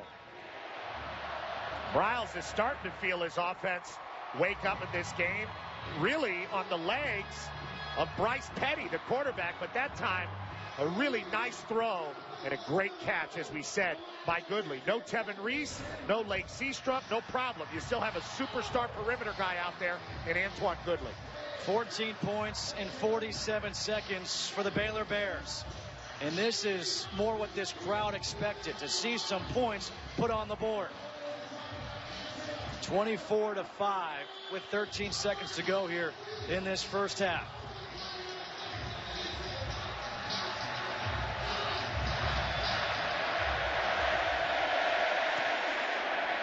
Jones, a little squib kick.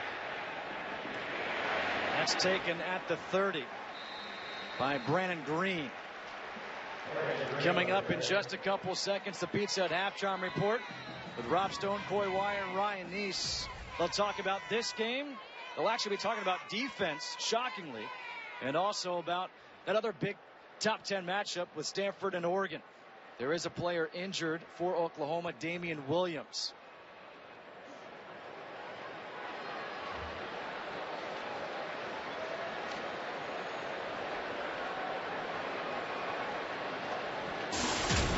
Williams, the senior out of San Diego. JC transfer out of Arizona Western. The most consistent cog in Oklahoma's tailback committee, but because they run tailback by committee,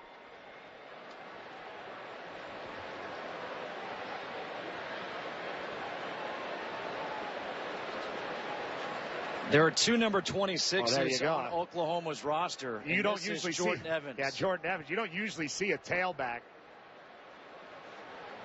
on the KOR team in a blocking situation.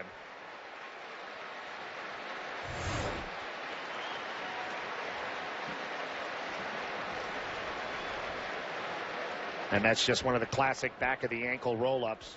Brandon Green.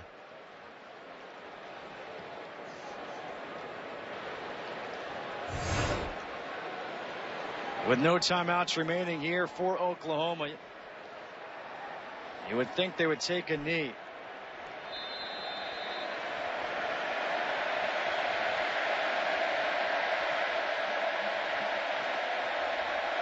Apparently they won't.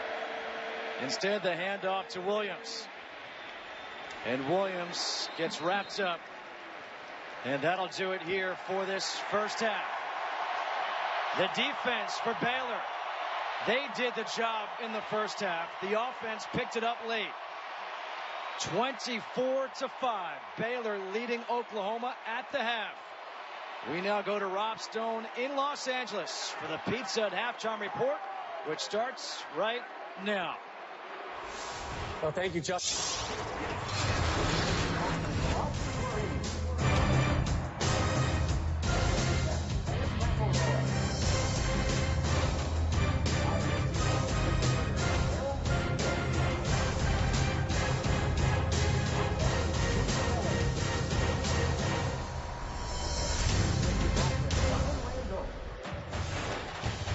Fox College Football is presented by Kay Jewelers. Back here in Waco, Texas, 24-5. Baylor leading Oklahoma in this top 10 matchup. Justin Kutcher alongside Petros Papadakis and Joel Klatt. And guys, if you just tuned in, you see 24 points by Baylor. You think, okay, they're on their way. They can score 50.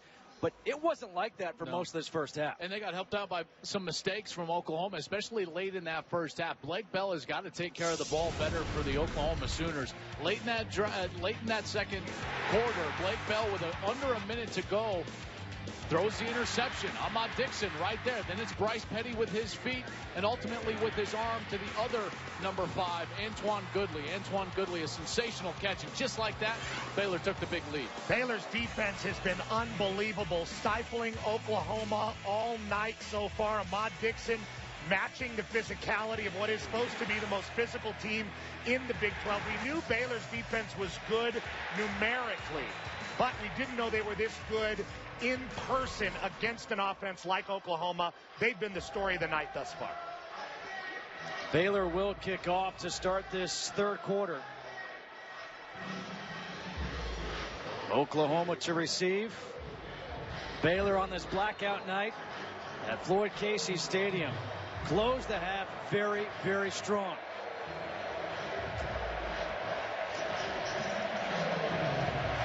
Aaron Jones to kick off.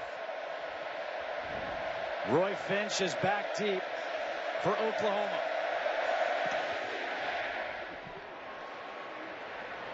Franks in the end zone will take a knee. And Oklahoma will start at the 25. And let's check in with Christina Pink. Thanks, Justin. Well, we are certainly seeing the depth of this Baylor offense tonight. Talked to Coach Browse at halftime. He said that Lake Seastrunk is probable to return to this game. He's still experiencing some tightness in that groin area. They want him to stay loose and see how he responds here to start the third quarter as he's loosening up here on the sideline. Also, his backup, Glasgow Martin, is out with a right knee injury, and receiver Tevin Reese is out. He had his right wrist evaluated and x-rayed at halftime. I did get a chance to talk to Coach Stoops. He mainly expressed his frustration with their offense. He said our defense is keeping us in the game, but that offense isn't getting the job done. Talked about the turnover and some of those penalties, Justin. No doubt the offense not getting it done. Oklahoma under 100 yards in that first half. Roy Finch in at tailback. They're going to run the option. It's kept by Bell, and he tripped over that blade of field turf. Not the way you want to open up if you're Blake Bell, especially after that mistake late in the second quarter. But it was all Baylor in that second quarter. Their offense finally started to get a rhythm. 229 total yards now in the game and 103 on the ground. But the third down conversions is the one that jumps out to me. 1 of 8 for Oklahoma, 5 of 9 for Baylor. Baylor staying on the field. Those first half stats presented by Kay Jeweler. 2nd down and 10. Bell to pass, and he swings it at Jalen Saunders. And Saunders is out of bounds at the 31-yard line. Terrell Burke pushed him out. The Sooners start the first half by trying to work the perimeter. They do that again in the second half. They haven't really been able to soften up Baylor in the middle with their run game, and they certainly haven't had a lot of success throwing the ball down the field. Baylor's defense stout in the red zone, stout in short yardage, stout all night. 3rd down and 4. Don't forget Oklahoma without Sterling Shepard, who left the game, we think, with a concussion. They took the helmet away. Bell pressured from behind, taken down by Terrence Lloyd. Sacked for a loss of 1. Holding on to the football, and this Baylor defense continues to stay active. Bell is trying to go to his right side. Excellent coverage, and then the active Terrence Lloyd, 6'3", 245 pounds, not overly big to play defensive end, but you can tell very quick, gets around the edge and ultimately to the quarterback. Lots of hybrid guys out there for Baylor. Ends that could be linebackers that could be safeties, versatile guys. Jed Barnett punting to Levi Norwood. Fair catch made at the 31. Fox Sports Supports is proud to partner with Stomp Out Bullying, the leading national anti-bullying organization for kids and teens in the U.S. Stomp Out Bullying focuses on preventing bullying and digital abuse. It educates against racism and hatred, deters violence in schools and online, and helps at-risk students. To learn more, visit stompoutbullying.org. Baylor taking over on offense. We heard Christina mention all those injuries. Lake Seastrunk, we expect to see him. He's made his way out in the field, then he came back. But we will not see Tevin Reese. We will not see Glasgow Martin. On 1st down, the handoff is to Shock Linwood. And Linwood will get a yard. I think in the second half, Baylor's got to be careful. They have a lead, and they've been playing very well. But they need to be themselves and continue with their pace. Flags come flying in.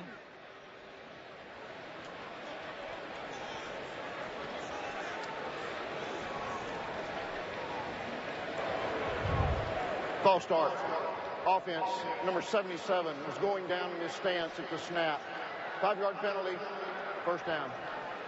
It was Petty's ability to run the football, especially in the middle of the Oklahoma defense, that ultimately opened up that offense for Baylor in that second half of the second quarter. Let's see if they go back to that, especially with Linwood, the 3rd-string running back in the game, number 32. 2nd down and 14. And a whistle on the field, the far official.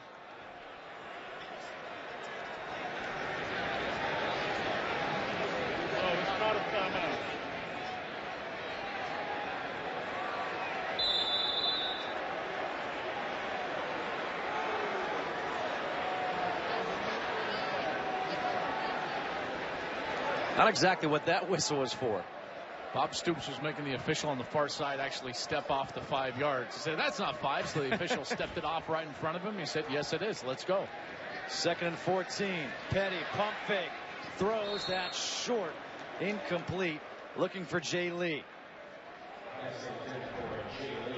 That's Zach Sanchez up there, redshirt freshman. Zach Sanchez picked on by Texas Tech in their last ball game, but he's played well tonight. They haven't really tried him much, and when they have, he's been successful. It's been Aaron Coleman and Gabe Lynn, the 2 seniors that have had trouble. 3rd down and 14.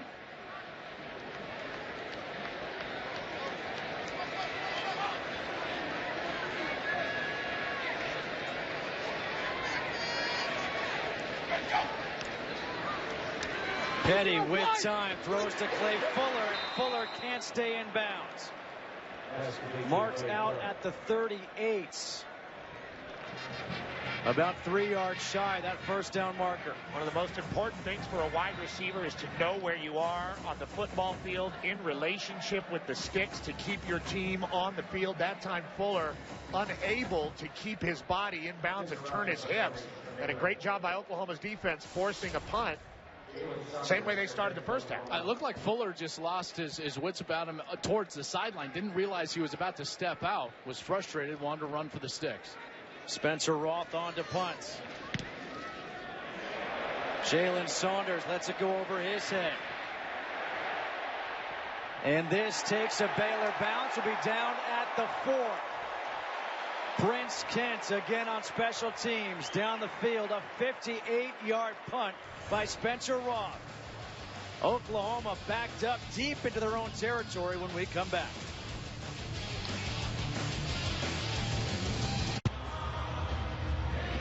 Here on the blackout night at Floyd Casey Stadium, the last year of Floyd Casey Stadium, Baylor leading 24-5 over number 10 Oklahoma, the first real test of the year for these Baylor Bears. And really, the unit that's answered the test the most has been the defense for Baylor. So, guys, what now offensively must this Oklahoma team do? Got to get the ball to the outside. Blake Bell has got to become your pocket presence as a passer. From his own end zone on first down, hands off to Williams, and Williams gets hit by Eddie Lackey, and he'll lose a yard. Lackey shows up as the extra guy in the box at the last second, and really there was nowhere for Williams to go. There's 9 guys in the run box. There's no possible way to block all of those Baylor defenders. Excellent defensive scheme from Phil Bennett. Really a poor play selection from Josh Heupel, the offensive coordinator for Oklahoma. He's got to throw the ball in this look. Look at all those black jerseys lined up in the run box. 2nd and 11. The handoff again to Williams. And Williams gets out to the 5. Bryce Hager there for the stop. Bryce Hager really muscling Williams down on that play. All Big 12 in 2012, leading the Big 12 in tackles. Again, this guy is Baylor's stud. We haven't talked about him too much tonight, but he's really been at the center of that defense. And look at what that defense has done tonight to this Oklahoma Sooners offense. Really a shock. I don't think anybody saw this coming. 3rd and 9.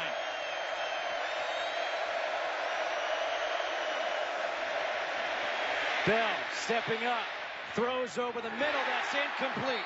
Demetri Goodson knocked it out of the hands of Trey Franks. Wonderful play by Goodson. The timing that Goodson has shown tonight deep in the middle of the field has been outstanding. He jumped the route earlier in this ball game and now shows it on 3rd down. Not to interfere, but to get there when the ball arrives. Excellent coverage, incomplete, and off the field again for Baylor. They've been excellent on 3rd down. Oklahoma back-to-back 3 and outs to start this half, just like they started the first half. Jed Barnett to punt from the back of his own end zone. Levi Norwood is at the 45 of Oklahoma, and a flag comes in.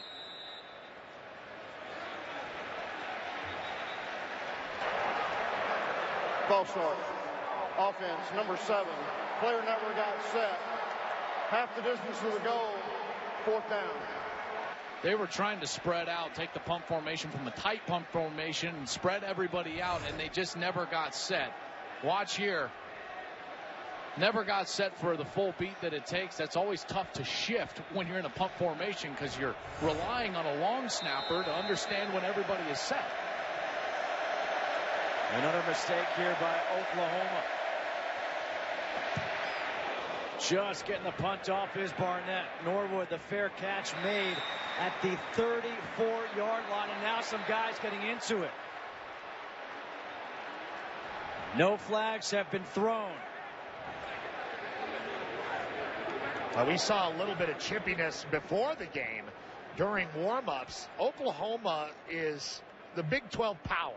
They're the most physical team in the Big 12, and they don't like being pushed around out here, and they're getting pushed around physically by a Baylor football team that really has not been intimidated all night. Just a miserable start to the second half for the Oklahoma offense. They can't get anything going. Credit to the Baylor defense, but now you set up Baylor with excellent field position now from the 34-yard line.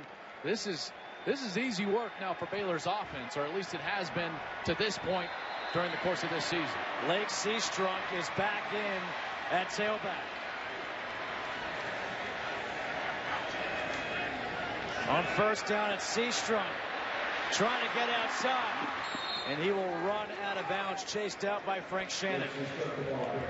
Picks up 5. Joel, you talked about it earlier. Seastrunk dealing with some kind of leg issue.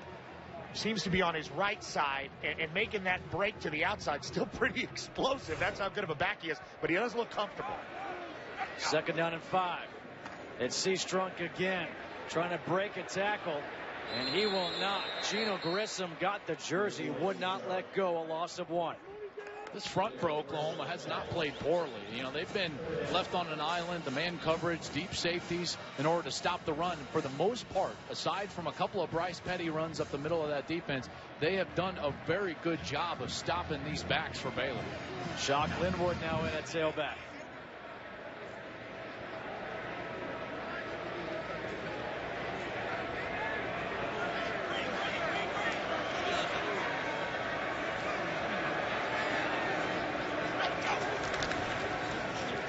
It's kept by Petty up the middle, and Petty is shy of the first down. Up to the 26, Gino Grissom with his 5th tackle. Well, this is the prime territory for Art Briles to go for it.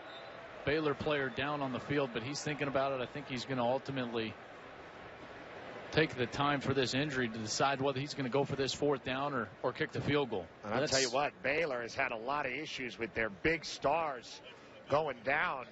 Seastrunk, Tevin Reese. This is Cyril Richardson, the 4-year starter, the All-American left guard. Time for a game break. Let's go to the Fox update desk in Los Angeles with Greg Wolf for an update. Justin, thank you. Oregon having more problems with a Stanford team that ended their BCS title hopes last year. Stanford quarterback Kevin Hogan, 11-yard touchdown. It is 14-0 Stanford in the second quarter. It's the Ducks' largest deficit this season. Oregon just turned it over on the doorstep as well at the 2-yard line. Let's go back to Waco. Justin, Joel, and Petros. Stanford up 14-0 over Oregon. Wow. There's one team in the country that seems to know and recognize what Oregon wants to do offensively, even with their sensational quarterback in Stanford. Baylor leading 24-5 over Oklahoma here. As we look at the Pac-12 standings, that game, huge implications in the Pac-12. Stanford still has an outside shot to get back into that national title conversation. Ahead of Baylor right now at 5 in the BCS. Baylor sitting at 6 in the BCS. Terrific matchup there. Oregon obviously with their Heisman Trophy candidate Marcus Mariota, but this is a heck of a team in Baylor, and they're making a great statement here tonight. And I think it starts, guys, and I'm sure you would agree with me, with their defense, because that's what everyone was questioning coming into this game. We knew that Baylor could score offensively. I didn't realize that they could play this stout of defense, and they're going to keep their offense on the field, trusting that defense going forward on 4th down. And Kyle Fuller comes in at left guard for Baylor. 5 wide receivers in. It's kept by Petty up the middle for the first down. And the ball comes loose. Dominique Alexander had the tackle. Petty looks like he's slow to get up. And that's the danger of making your quarterback running the football a big part of your offense. Here's the end of the play. Alexander with the tackle on the upper body. Spencer Drango comes up with the ball, so Baylor keeps it. Just wrapped up around that right leg. That is the danger. Anytime you expose your quarterback like this in the middle of the field, he's going to stay on the field, but he did get up and limp around. Speaking of Bryce Petty. First down, red zone opportunity here for the Baylor Bears. Petty to throw to the end zone, open receiver, touchdown, Levi Norwood.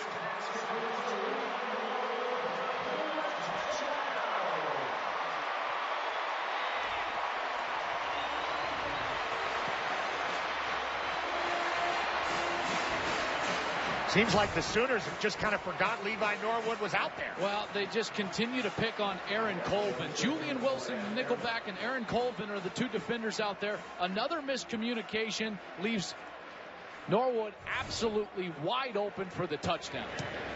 And the extra point is good by Aaron Jones.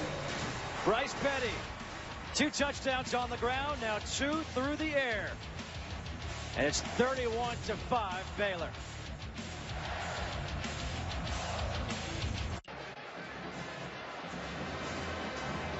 28 unanswered points by Baylor after that 5-play, 34-yard drive, which ended in a Levi Norwood 17-yard touchdown catch. And Bob Stoops was furious after the play. Mike Stoops and Bob Stoops out talking with the officials the entire commercial break. They felt like, and probably feel like all night long, the Baylor wide receivers have taken advantage of being physical on pick routes. Antoine Goodley, number 5, may have gotten away with pretty solid high screen and roll, and this ain't basketball. You know, you don't see it called very much. I can't remember the last time I saw it called. Certainly not this year. I can't either. Aaron Jones to kick off.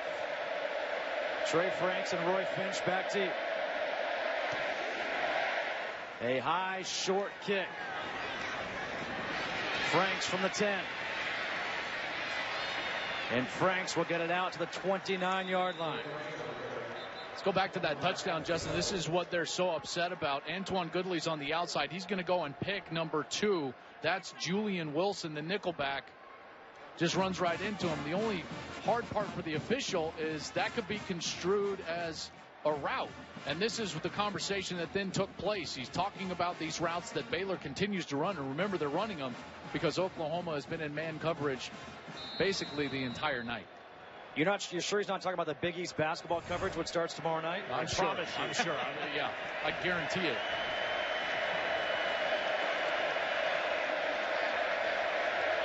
Damian Williams at tailback here on first down. Play action. Bell waiting, throws, got hit, and that is incomplete. Jazz Reynolds, the intended receiver, Dimitri Goodson there, and the pressure applied by Hager. There's such a thing as holding the ball for too long. That ball probably should have been thrown a few steps, as far as wide receivers go, a few steps earlier than it was. That allowed Hager to actually get to the quarterback, affect the throw down the middle of the field. It looked like the spacing of the route was also screwed up. Rarely do you see 2 wide receivers that close, both inside the hash marks, for an offense. Williams splits out, pressure coming. The pass is complete to Saunders. Saunders has some room to run as he gets up near midfield, taken down at the 48-yard line. A 19-yard completion. Hall with the tackle. One of the better play calls for the Sooners all night, and they've got to be patient. There's not going to be a 26-point touchdown that they can score right now. They have to concentrate on executing offensively, holding on to the ball. It's still the third quarter. Get some confidence back because they've been stifled all night by the Bear D.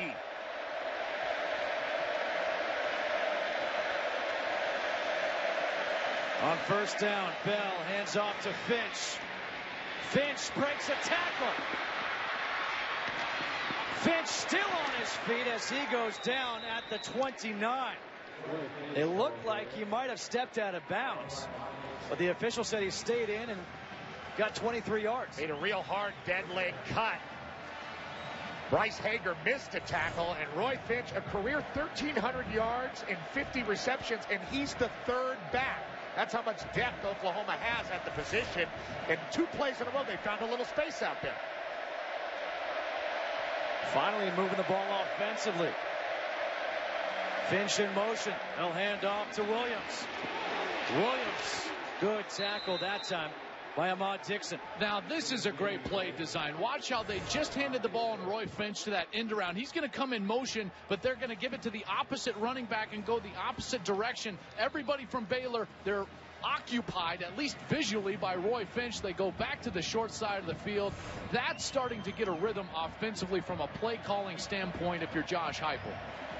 2nd down and 4 after that run of 6 yards.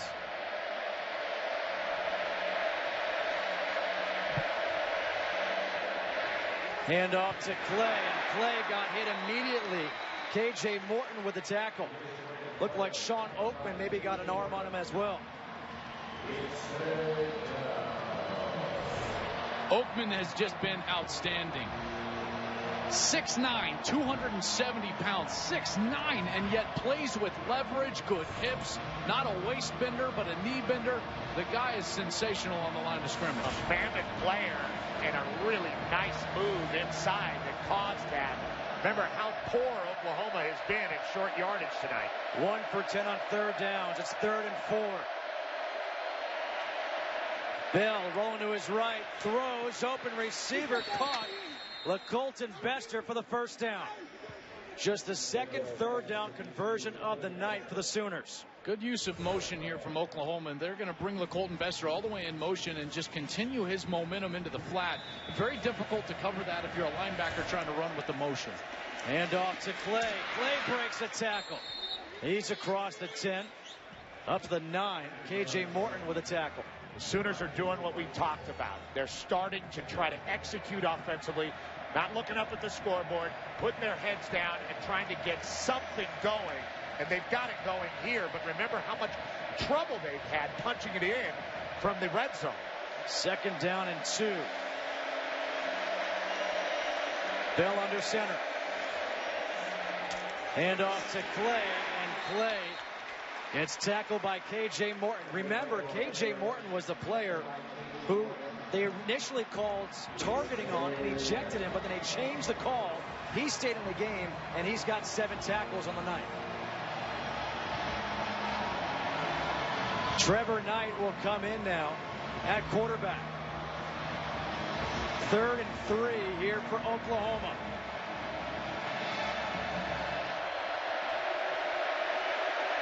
Finally moving the ball offensively on this drive. Empty backfield here for Knight. Knight with the cut, and he's not going to get the 1st down. Ahmad Dixon, another big tackle. No lead back. 2 tight end set, 3 wide receivers. Quarterback just sitting back there alone, trying to pick his hole. Trevor Knight can't do it. Those linebackers for Baylor have scraped across the line of scrimmage and been there every single time Oklahoma's trying to run with the quarterback. And finishing the plays, finishing the tackles. We talked about Oklahoma having to tackle in space. Baylor's done a good job of that. Play clock is at 9. They switch quarterbacks again. 4th and 3. Bell swings it out to Finch to the end zone. Touchdown.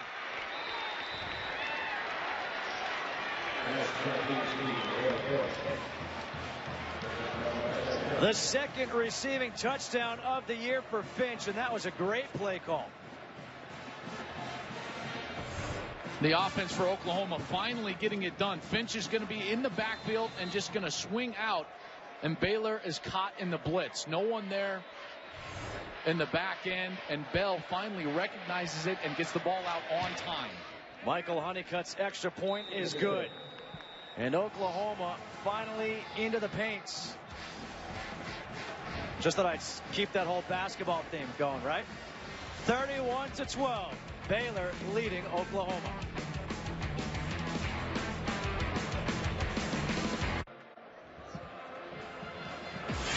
Big East basketball is coming to Fox Sports beginning tomorrow as Boston College takes on Bryce Cotton and the Providence Friars in the season opener for both teams. Coverage begins at 6 p.m. Eastern with Gus Johnson and Bill Raftery on the call on your new home for Big East basketball, Fox Sports 1. Well, Oklahoma finally scores a touchdown. 71 yards over 10 plays, 454. And it was a fourth down conversion, the touchdown pass from Bell to Roy Finch. Finch featured on the drive, also carrying the football. This is a guy that they told us they want to get the ball to, and they've finally done it now in the third quarter. Levi Norwood from the 4. And Norwood will get up to the 24-yard line, a 20-yard return. 31-12, Baylor leading Oklahoma in this top 10 matchup here in the Big 12 in Waco, Texas.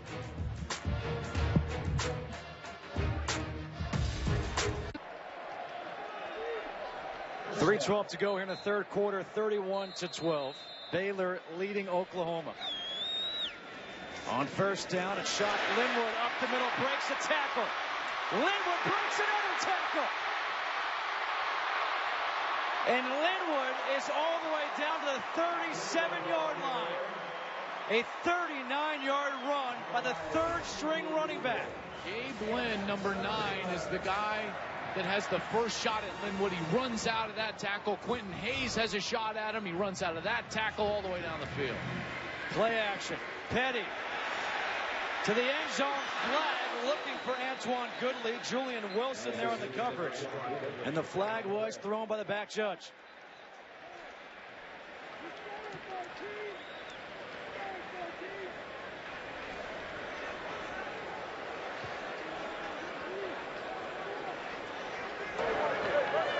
Holding. Defense number 2. 10-yard penalty from the previous spot. Automatic first down. Julian Wilson, number 2. He gets caught out of position, and that's why he has to reach out and grab Antoine Goodley. Goodley so fast, so explosive, over 20 yards per catch on the season. Hand off again to Linwood. Linwood down inside the 10. Quentin Hayes and Gabe Lynn combined for the tackle, but an 18-yard run. Just when Oklahoma is able to get something going, Baylor gashing. Linwood for another carry, picks up 2. Dominique Alexander with his 6th tackle. And to see these big plays in the Baylor run game and their dedication to it on this drive reminds you of how they won the Alamo Bowl against Washington, reminds you of how they won the Holiday Bowl against UCLA. Mostly just running the football, this time with a third-string back this drive. They ran the ball against UCLA in the Holiday Bowl 67 times, and they've stayed committed to the run here tonight. Petty again to Norwood. A flag on the play. Norwood hung on for the touchdown. Let's see.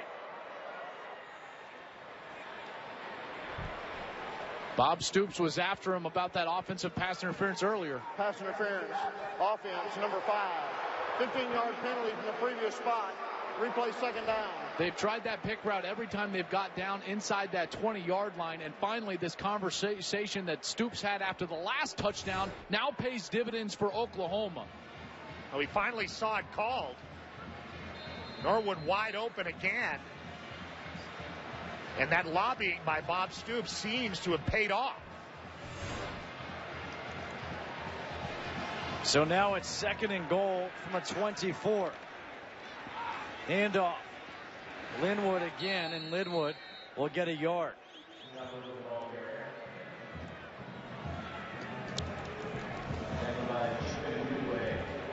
And Dule with the tackle. So 3rd and goal now from the 23. Empty backfield here for Baylor. 5 wide receivers in. There are no safeties deep. Straight zero coverage means no safeties, man-to-man on the outside. Rest of the defense right up at the line of scrimmage. Pressure coming. Petty hit as he's thrown and was looking for Clay Fuller. There is a flag thrown. Julian Wilson there on the coverage. The officials getting together about the flag being thrown. Petty takes a huge hit here from Charles Tapper, just running free.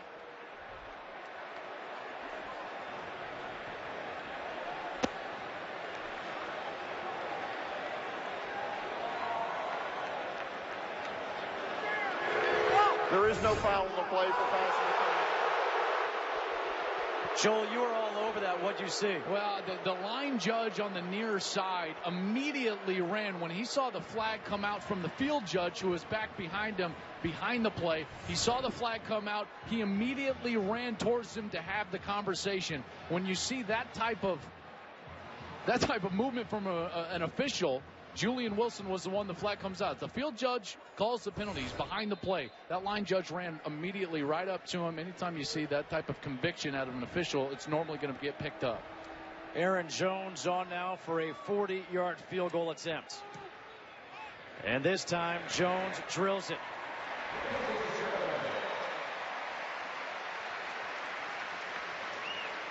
For those of you who just joined us, this game got off to an interesting start, to say the least. How about this safety? The first 2 points on the board for Oklahoma. A touchdown run by Bryce Petty. A second touchdown run by Petty. Then he's able to find Antoine Goodley in the end zone. The first of 2 passing touchdowns as he finds Norwood. But finally, Oklahoma gets into the end zone as Blake Bell found Roy Finch. And it's 34-12. Number 6 Baylor leading number 10 Oklahoma. Oklahoma just bailed out there a couple of times. One for an offensive pass interference that Bob Stoops lobbied for on the last Baylor possession.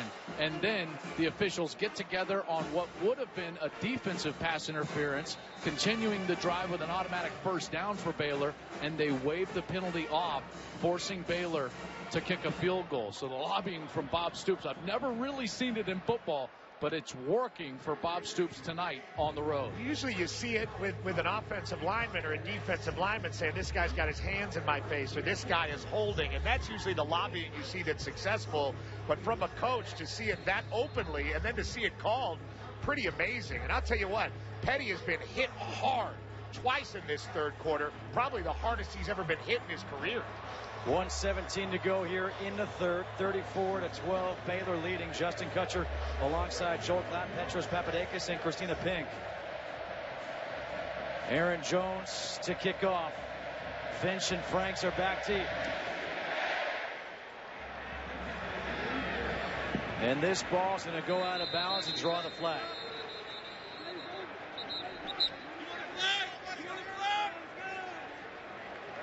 You can hear the officials coming in. You want a flag? No, sir. Kick out of bounds. Ball be placed at the 35-yard line. First down.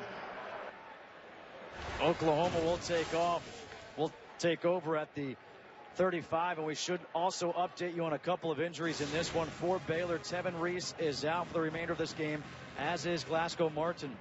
Lake Seastrunk, he has returned with a groin injury. There's Tevin Reese, outstanding wide receiver. Seastrunk on the bench, had the tight growing. He's been working out. He's been back on the field. And for Oklahoma, Sterling Shepard left the game after taking a hard hit. Blake Bell. Play action. Now he's taking a shot deep down the field. And that is incomplete, but here's the flag. Jalen Saunders, the intended receiver. Terrell Burt on the coverage. They don't like it. And now these officials are going to have a conference about it. They don't like it on the Baylor sideline. I can tell you that. Half those guys came out to the numbers in their coaching staff. Really an underthrown ball by Blake Bell, and that's where you run into trouble with pass interference. They're trying to get the out and up. Pass interference. Defense number 13. 15-yard penalty. First down. Earlier in the game, we saw an underthrown ball from Bryce Petty draw a pass interference from the Oklahoma side. And now the underthrown ball from Blake Bell for Oklahoma draws the pass interference for Baylor. Hard to argue with the call. I know they're not going to like it because now that's 3 consecutive penalties out there that have gone not for the Baylor side. 6th first down by penalty for Oklahoma in this game. Bell again taking a shot, and that was a heck of a defensive play right there. Joe Williams. Watch him come in and break this ball up right when it hits the hands of Saunders.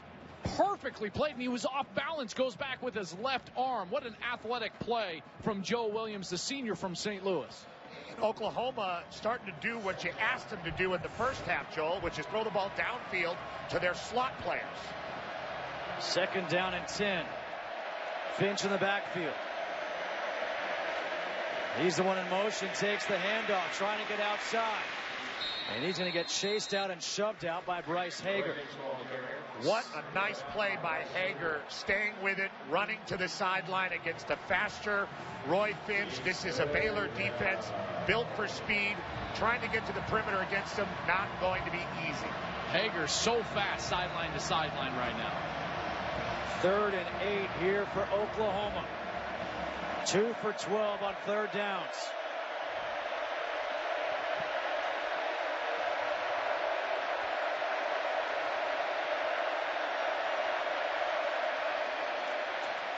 Bell. Pass is complete for the 1st down of Jazz Reynolds. And Reynolds gets tackled at the 29 by Joe Williams. They caught him in a blitz again. Baylor continues to be aggressive with Phil Bennett, the defensive coordinator. And now Blake Bell is starting to settle down and get that ball out of his hand. Gets rid of it quickly again to Reynolds.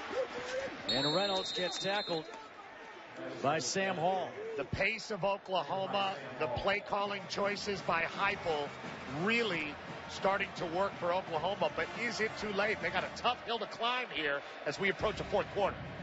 That is the end of this 3rd quarter. Baylor 34, Oklahoma 12.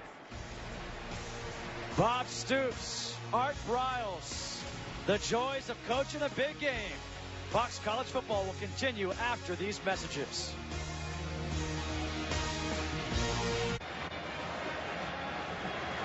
We go to the 4th quarter here in Waco as we take a look at our game summary. Baylor leading 34-12. Bryce Petty, 154 passing yards, 50 rushing yards. He's accounted for 4 touchdowns, 2 on the ground, 2 in the air. Damian Williams, play action. Bell, the pass is incomplete. Looking for Brandon Green, Ahmad Dixon there on the coverage. Just too much athleticism from Ahmad Dixon. Brandon Green is never going to create the separation that he needs from an athlete like Dixon, the senior from Waco. 40 tackles on the season, an interception to boot, all over that play-action pass right from the get-go. A 3rd-year starter, a Thorpe Award candidate, and he's helping his cause for that beautiful trophy tonight. 3rd and 4. Bell, design run.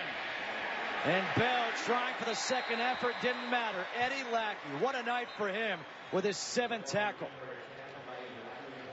Oklahoma's just not been able to get the push that they thought they were going to get with their offensive line. It's another slow developing play. Williams leads through on the block, but just too slow developing with that athletic Bear defense. They swarm around Bell before he can get the 1st down, and of course, they're in 4-down territory. Have to go for it, trying 34-12, 4th and 3. They converted the last time on 4th down for a touchdown to Roy Finch. Finch splits out. Bell throws high, tipped, incomplete. Tipped by Sam Hall. And a turnover on downs. And the Baylor defense comes up huge again. The short out route from the inside receiver, and he just sits on it, the outside linebacker. Excellent job of recognition. Sam Hall understanding route concepts and spacing, and he sits and waits for the inside receiver, which he knows is going to fall right into his lap, and Blake Bell throws it right at him. Jalen Saunders, since Sterling Shepard went down, he's been really the only receiver that Blake Bell has targeted. So Baylor takes over on downs from their own 22. On 1st down, it's Linwood with a carry.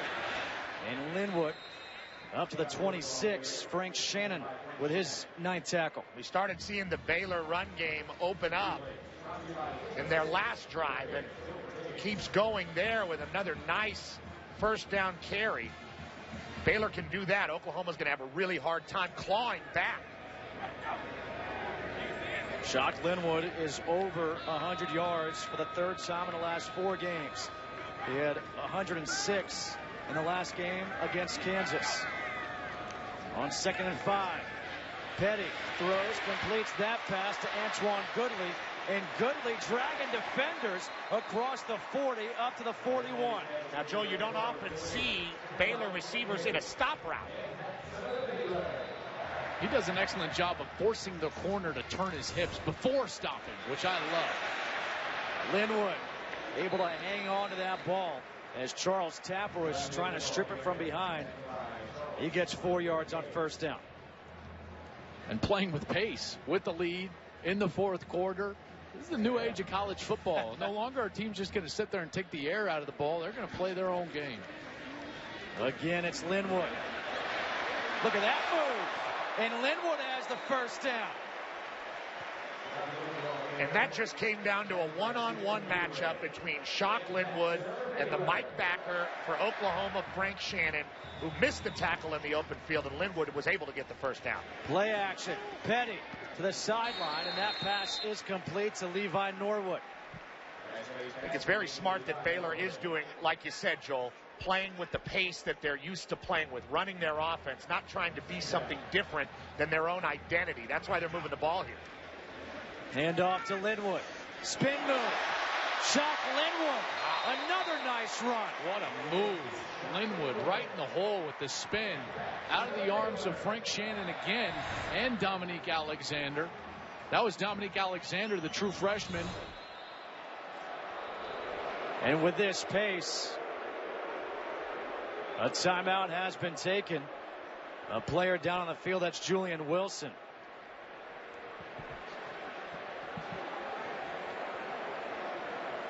The brothers, a little heated exchange. Julian Wilson, the junior out of Oklahoma City, Oklahoma.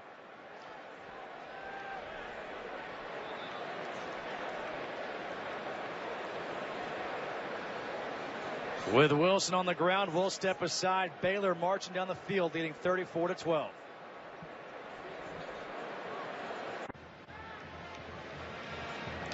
Julian Wilson being checked out on the sidelines. Kaz Everett comes in to replace him at the nickel. Baylor with a blistering pace this offensive drive, and they have the ability to do that. But throughout the game, they've used different paces just to try to keep the Oklahoma defense on their heels. Sometimes it's not just about going fast, it's about the threat of being able to go fast and keeping people on the line of scrimmage, and that is Art Briles' offense, one of the most brilliant offensive minds in today's college football. Hand off to Shock Linwood again. How about the night that Shock Linwood is putting in? 17 carries, 130 yards. I think people used to seeing Baylor throw the ball all over the place or expecting that are shocked at this very physical run game. And a flag is thrown here. False start.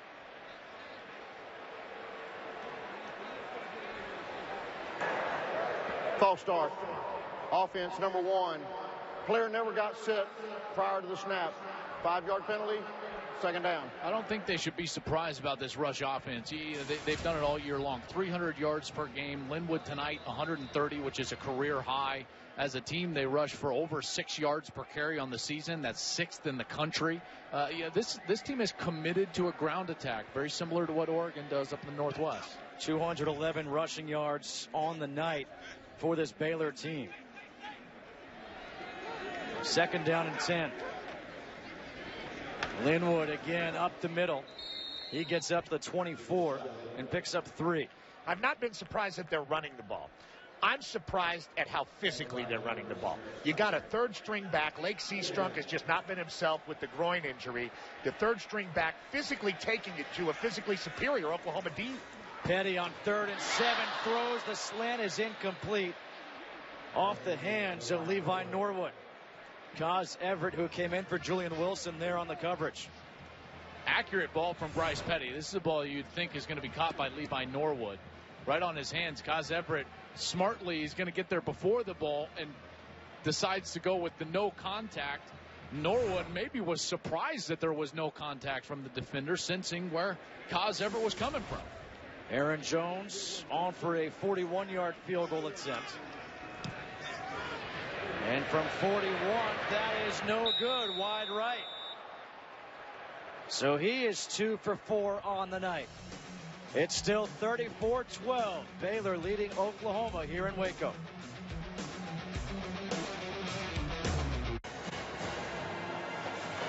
.10:41 to go here at Floyd Casey Stadium. 50,537 fans, the 4th largest in stadium history. And this is the last year of Floyd Casey Stadium. After the missed field goal, Oklahoma with the ball. Bell with plenty of time. Now forced out of the pocket. Throws. The flag comes flying in. That pass intended for Jalen Saunders.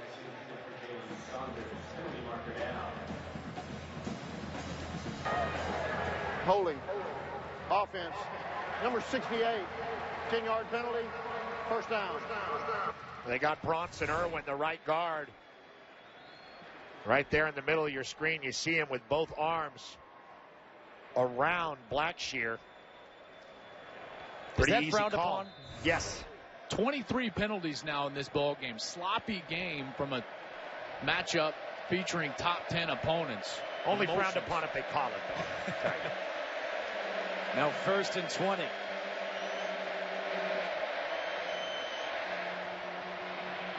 Bell throws high. That one nearly picked off in the hands of Ahmad Dixon. And then he puts his head in his hands.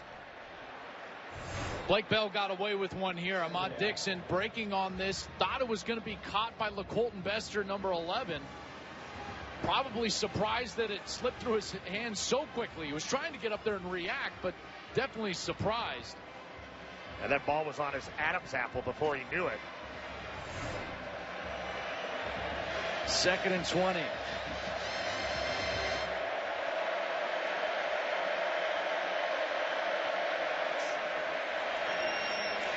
Bell lofting one down the sideline, and that one is incomplete. LaColton Bester, the intended receiver. Great coverage by Dimitri Goodson. Boy, Goodson has been terrific all night long. Down the field in coverage, all over the wide receiver. Maybe gets away with a little arm bar, but they're letting it play right now. Forcing LaColton Bester all the way to the sideline, creating the extra defender, which is the sideline. What's most impressive about Goodson? Transferred from Gonzaga, where he was a basketball player.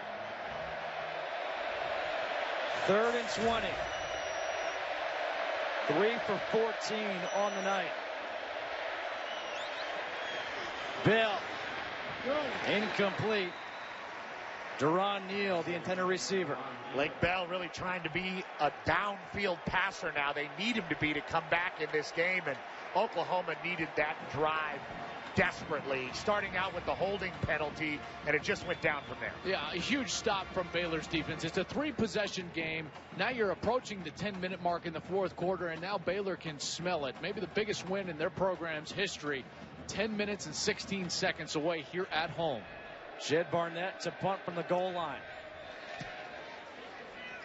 Levi Norwood, a chance to return from the 48. And Norwood not going to go anywhere. He is tackled at the 48. 10:04 to go. The Baylor defense stepping up. They've stepped up all game long. And Oklahoma has had no answer for them. 34-12, the Bears on top of the Sooners.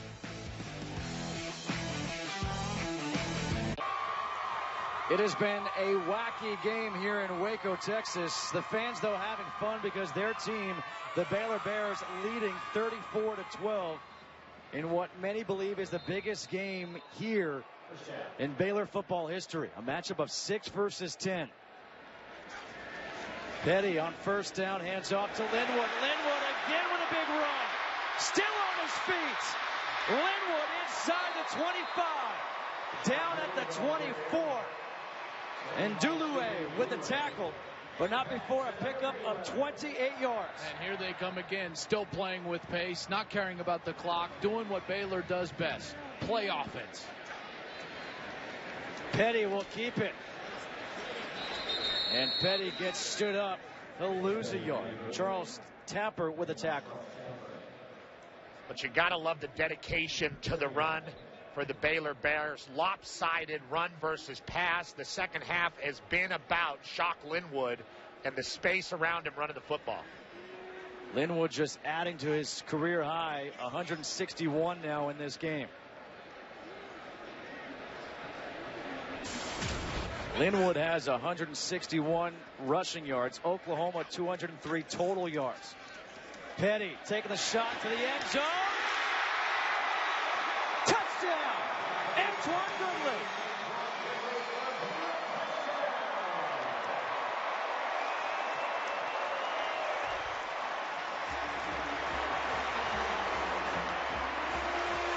A 25-yard touchdown pass from Petty to Goodley.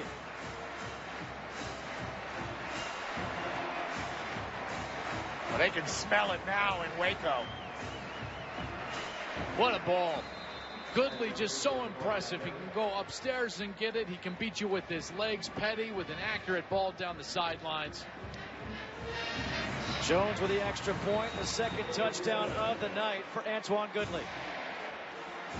Working against Taylor, number 6.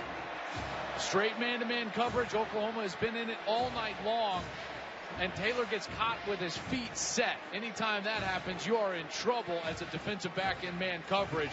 And Petty with a beautiful throw to Antoine Goodley. And Petty knows it. Oklahoma knows it. They're in trouble now.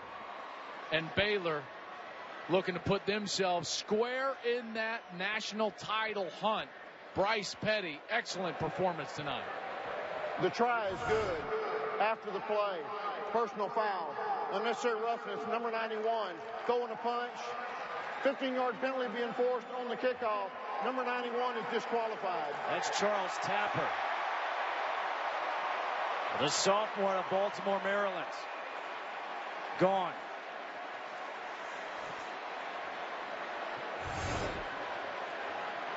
Tapper's played a pretty good game tonight. A few TFLs. And that's going to get you thrown out of the game.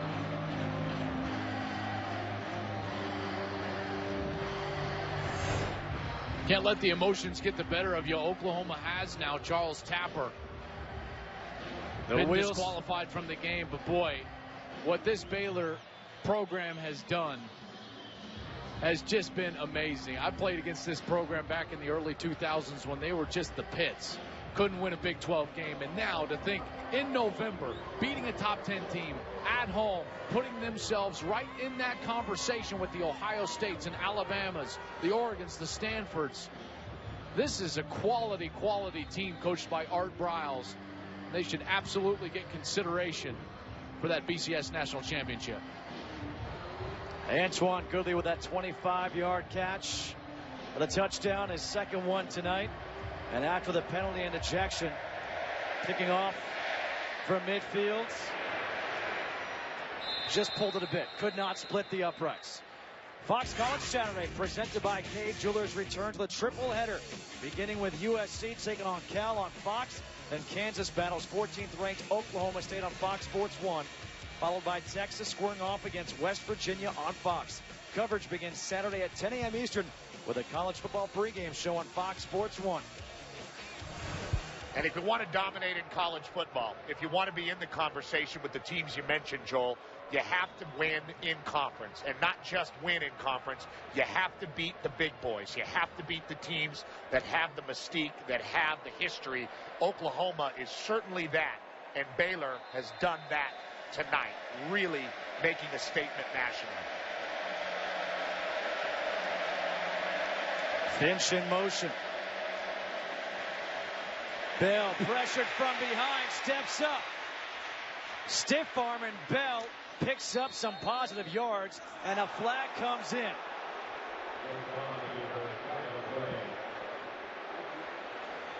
Looking like a late hit against Baylor.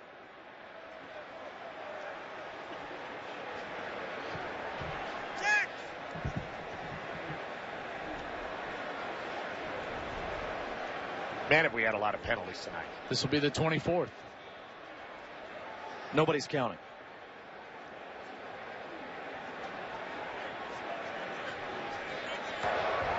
There is no foul on the play. Second down. I lied. 23. We're still at 23. Come on, Klatt. This is what they were discussing. That's number 2, Sean Oakman, who's been all over the place, and they thought it was going to be a late hit, personal foul out of bounds, but everybody had left their feet when everyone was inbounds. I think that's a smart call to pick that flag up. And I think you will be right. I think we will have a 24th at some point. I hope not. Bell swings that pass out to Williams. Excuse me, that's actually Jazz Reynolds. And Reynolds gets 7 yards and a first down.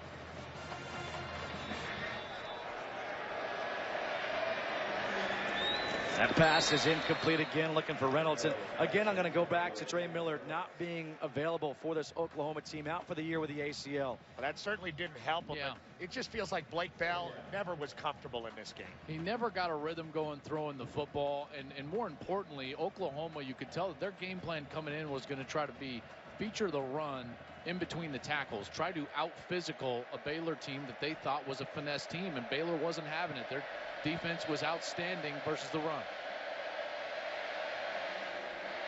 Play action on 2nd and 10. Another flag comes out. The pass, that is picked off. Dimitri Goodson back the other way. Goodson gets a block. And he's taken down at the 40 by Roy Finch.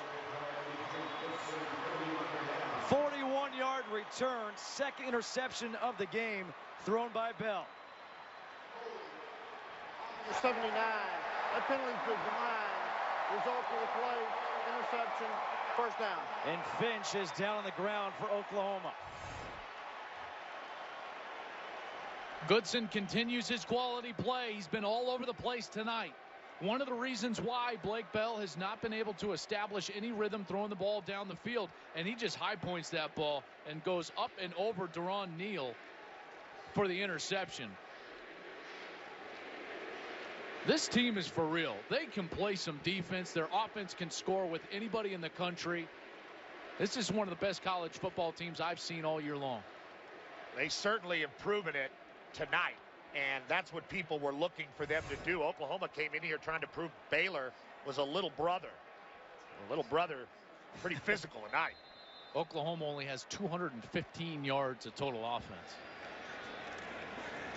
On first down, a shocker, they hand off to Linwood up the middle. And Linwood gets to the 35.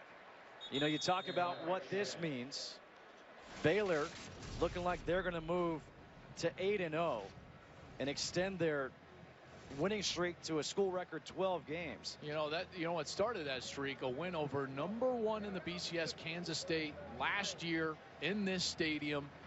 And they have not looked back since. They were a 4-5 ball club when they beat Colin Klein, Bill Snyder, and the Kansas State Wildcats. And Art Briles and these Bears have not looked back since.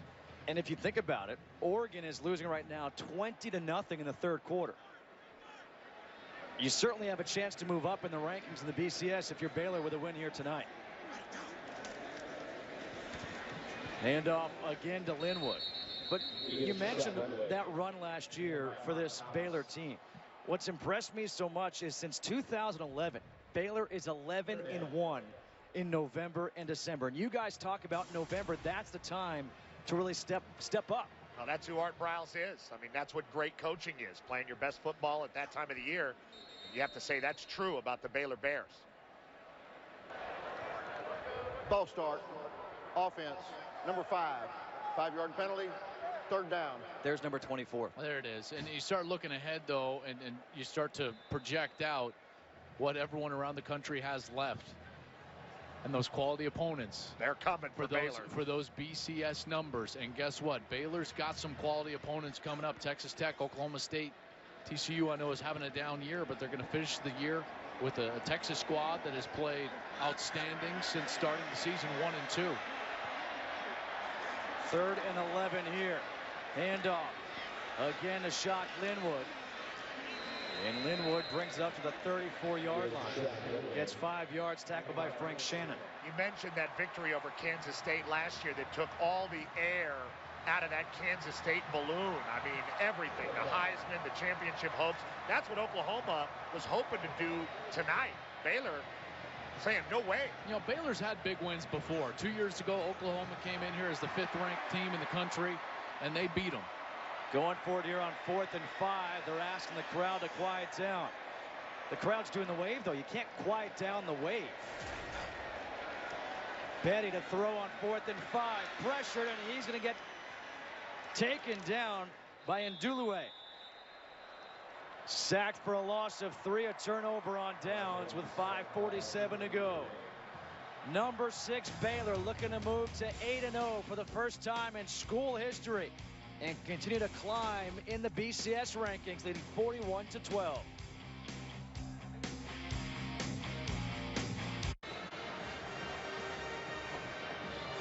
All right, guys, so as Baylor leads 41-12 here, we look at the BCS top 10, what they have coming up this week. You see Oregon, Stanford. We mentioned that game, 20-0 Stanford leading. As far as the movement that we could see in the BCS this week.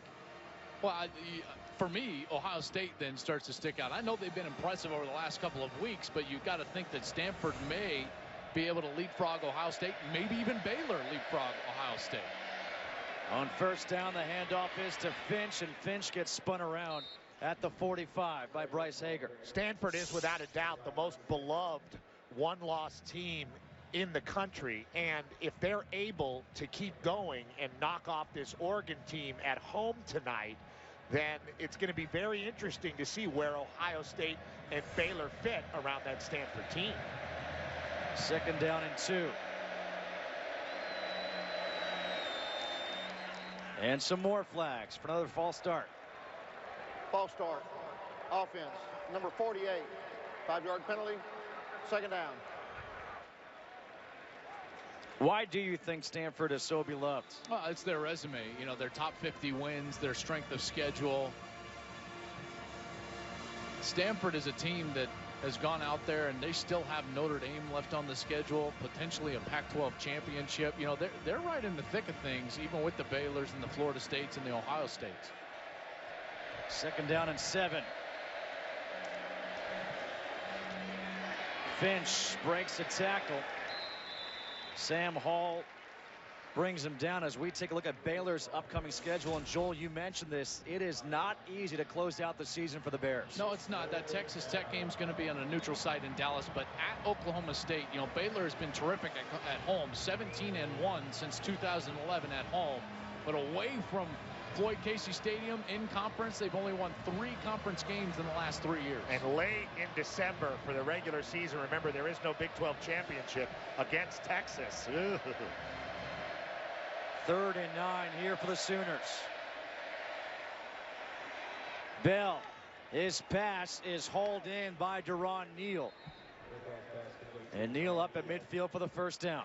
You know, we talk about Stanford and how good they are and how their resume looks. Stanford pretty similar to Baylor in this way, Joel. And we talked about this the last couple of days.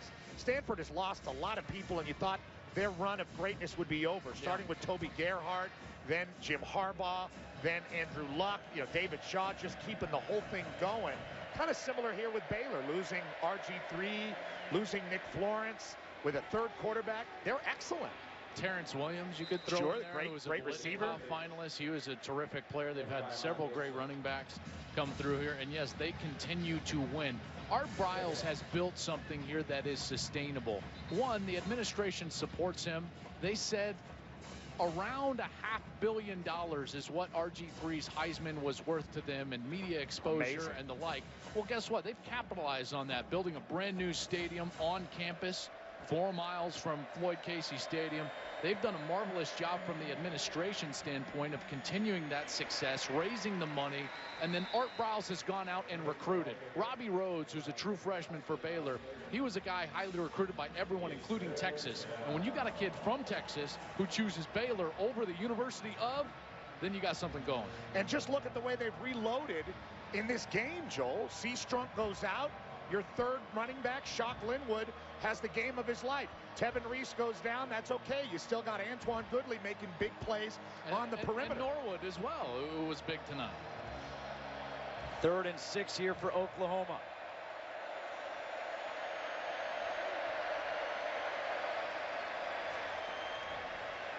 Bell stepping up, throws, and that is incomplete. Jazz Reynolds could not hang on to it. Joe Williams there defending him. And I go back to Art Briles. What a wonderful story Art Briles is look at the defensive backs coming through again for Baylor. But Art Briles, what a great story. He grew up in rural Texas, small town near Abilene, was a track star, a football player in high school, played for his dad, then went to the University of Houston, was a player there, and just suffered an unspeakable tragedy. He was about to play in a game against SMU at the Cotton Bowl. His parents never arrived. Both of his parents were killed in a car crash going to watch him play, and he overcame, had to transfer, became a high school football coach just like his dad was, got to the college ranks, and now has the University of Baylor in the national title conversation. What a remarkable story and job by that man, Art Briles. He really is a statewide hero in the football world of Texas because of that high school coaching background. All these high school coaches throughout the state of Texas look upon him as a great example of how to do things correctly. And there's no doubt he's a very impressive man and football coach. You expect the Oklahomas of the world to reload. You don't expect Baylor to reload in a way that they have. The Right Stuff Player of the Game presented by Academy Sports and Outdoors. It is that 3rd string running back, Shock Linwood. All he did is go out and average over 7 yards a carry. 171 on the night, and physically took it to Oklahoma. Put this team on his back in the second half. He was the difference when they had injuries to their great players like Blake Seastrunk and Tevin Reese. It was Shock Linwood who picked up the torch and ran with it for Baylor. What a terrific night for him tonight. It's Linwood breaking some tackles again. Quentin Hayes brings him down, but Shock Linwood, as they were backed up in their own 1, able to bring it out to the 12-yard line.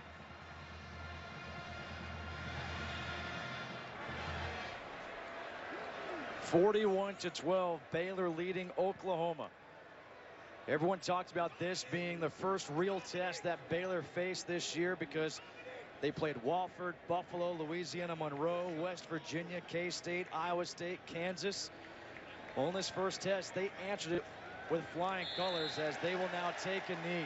They've won big games before. RG3 beat Oklahoma on his way to the Heisman. They beat Kansas State last year, but it was always as the underdog. And now as the favorite, putting themselves on the pedestal, Baylor at home gets it done against Big 12 powerhouse Oklahoma. What a night. In a game that essentially eliminates Oklahoma in the Big 12.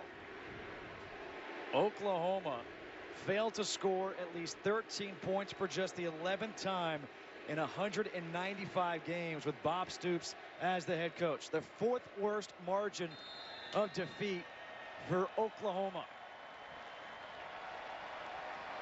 Under Bob Stoops, of course, in his 15 years.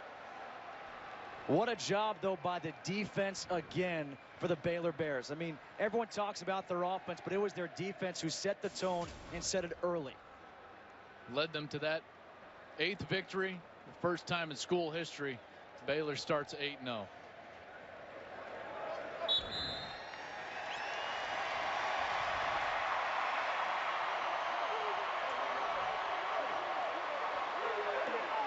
Art Briles will get to shake the hands of Bob Stoops.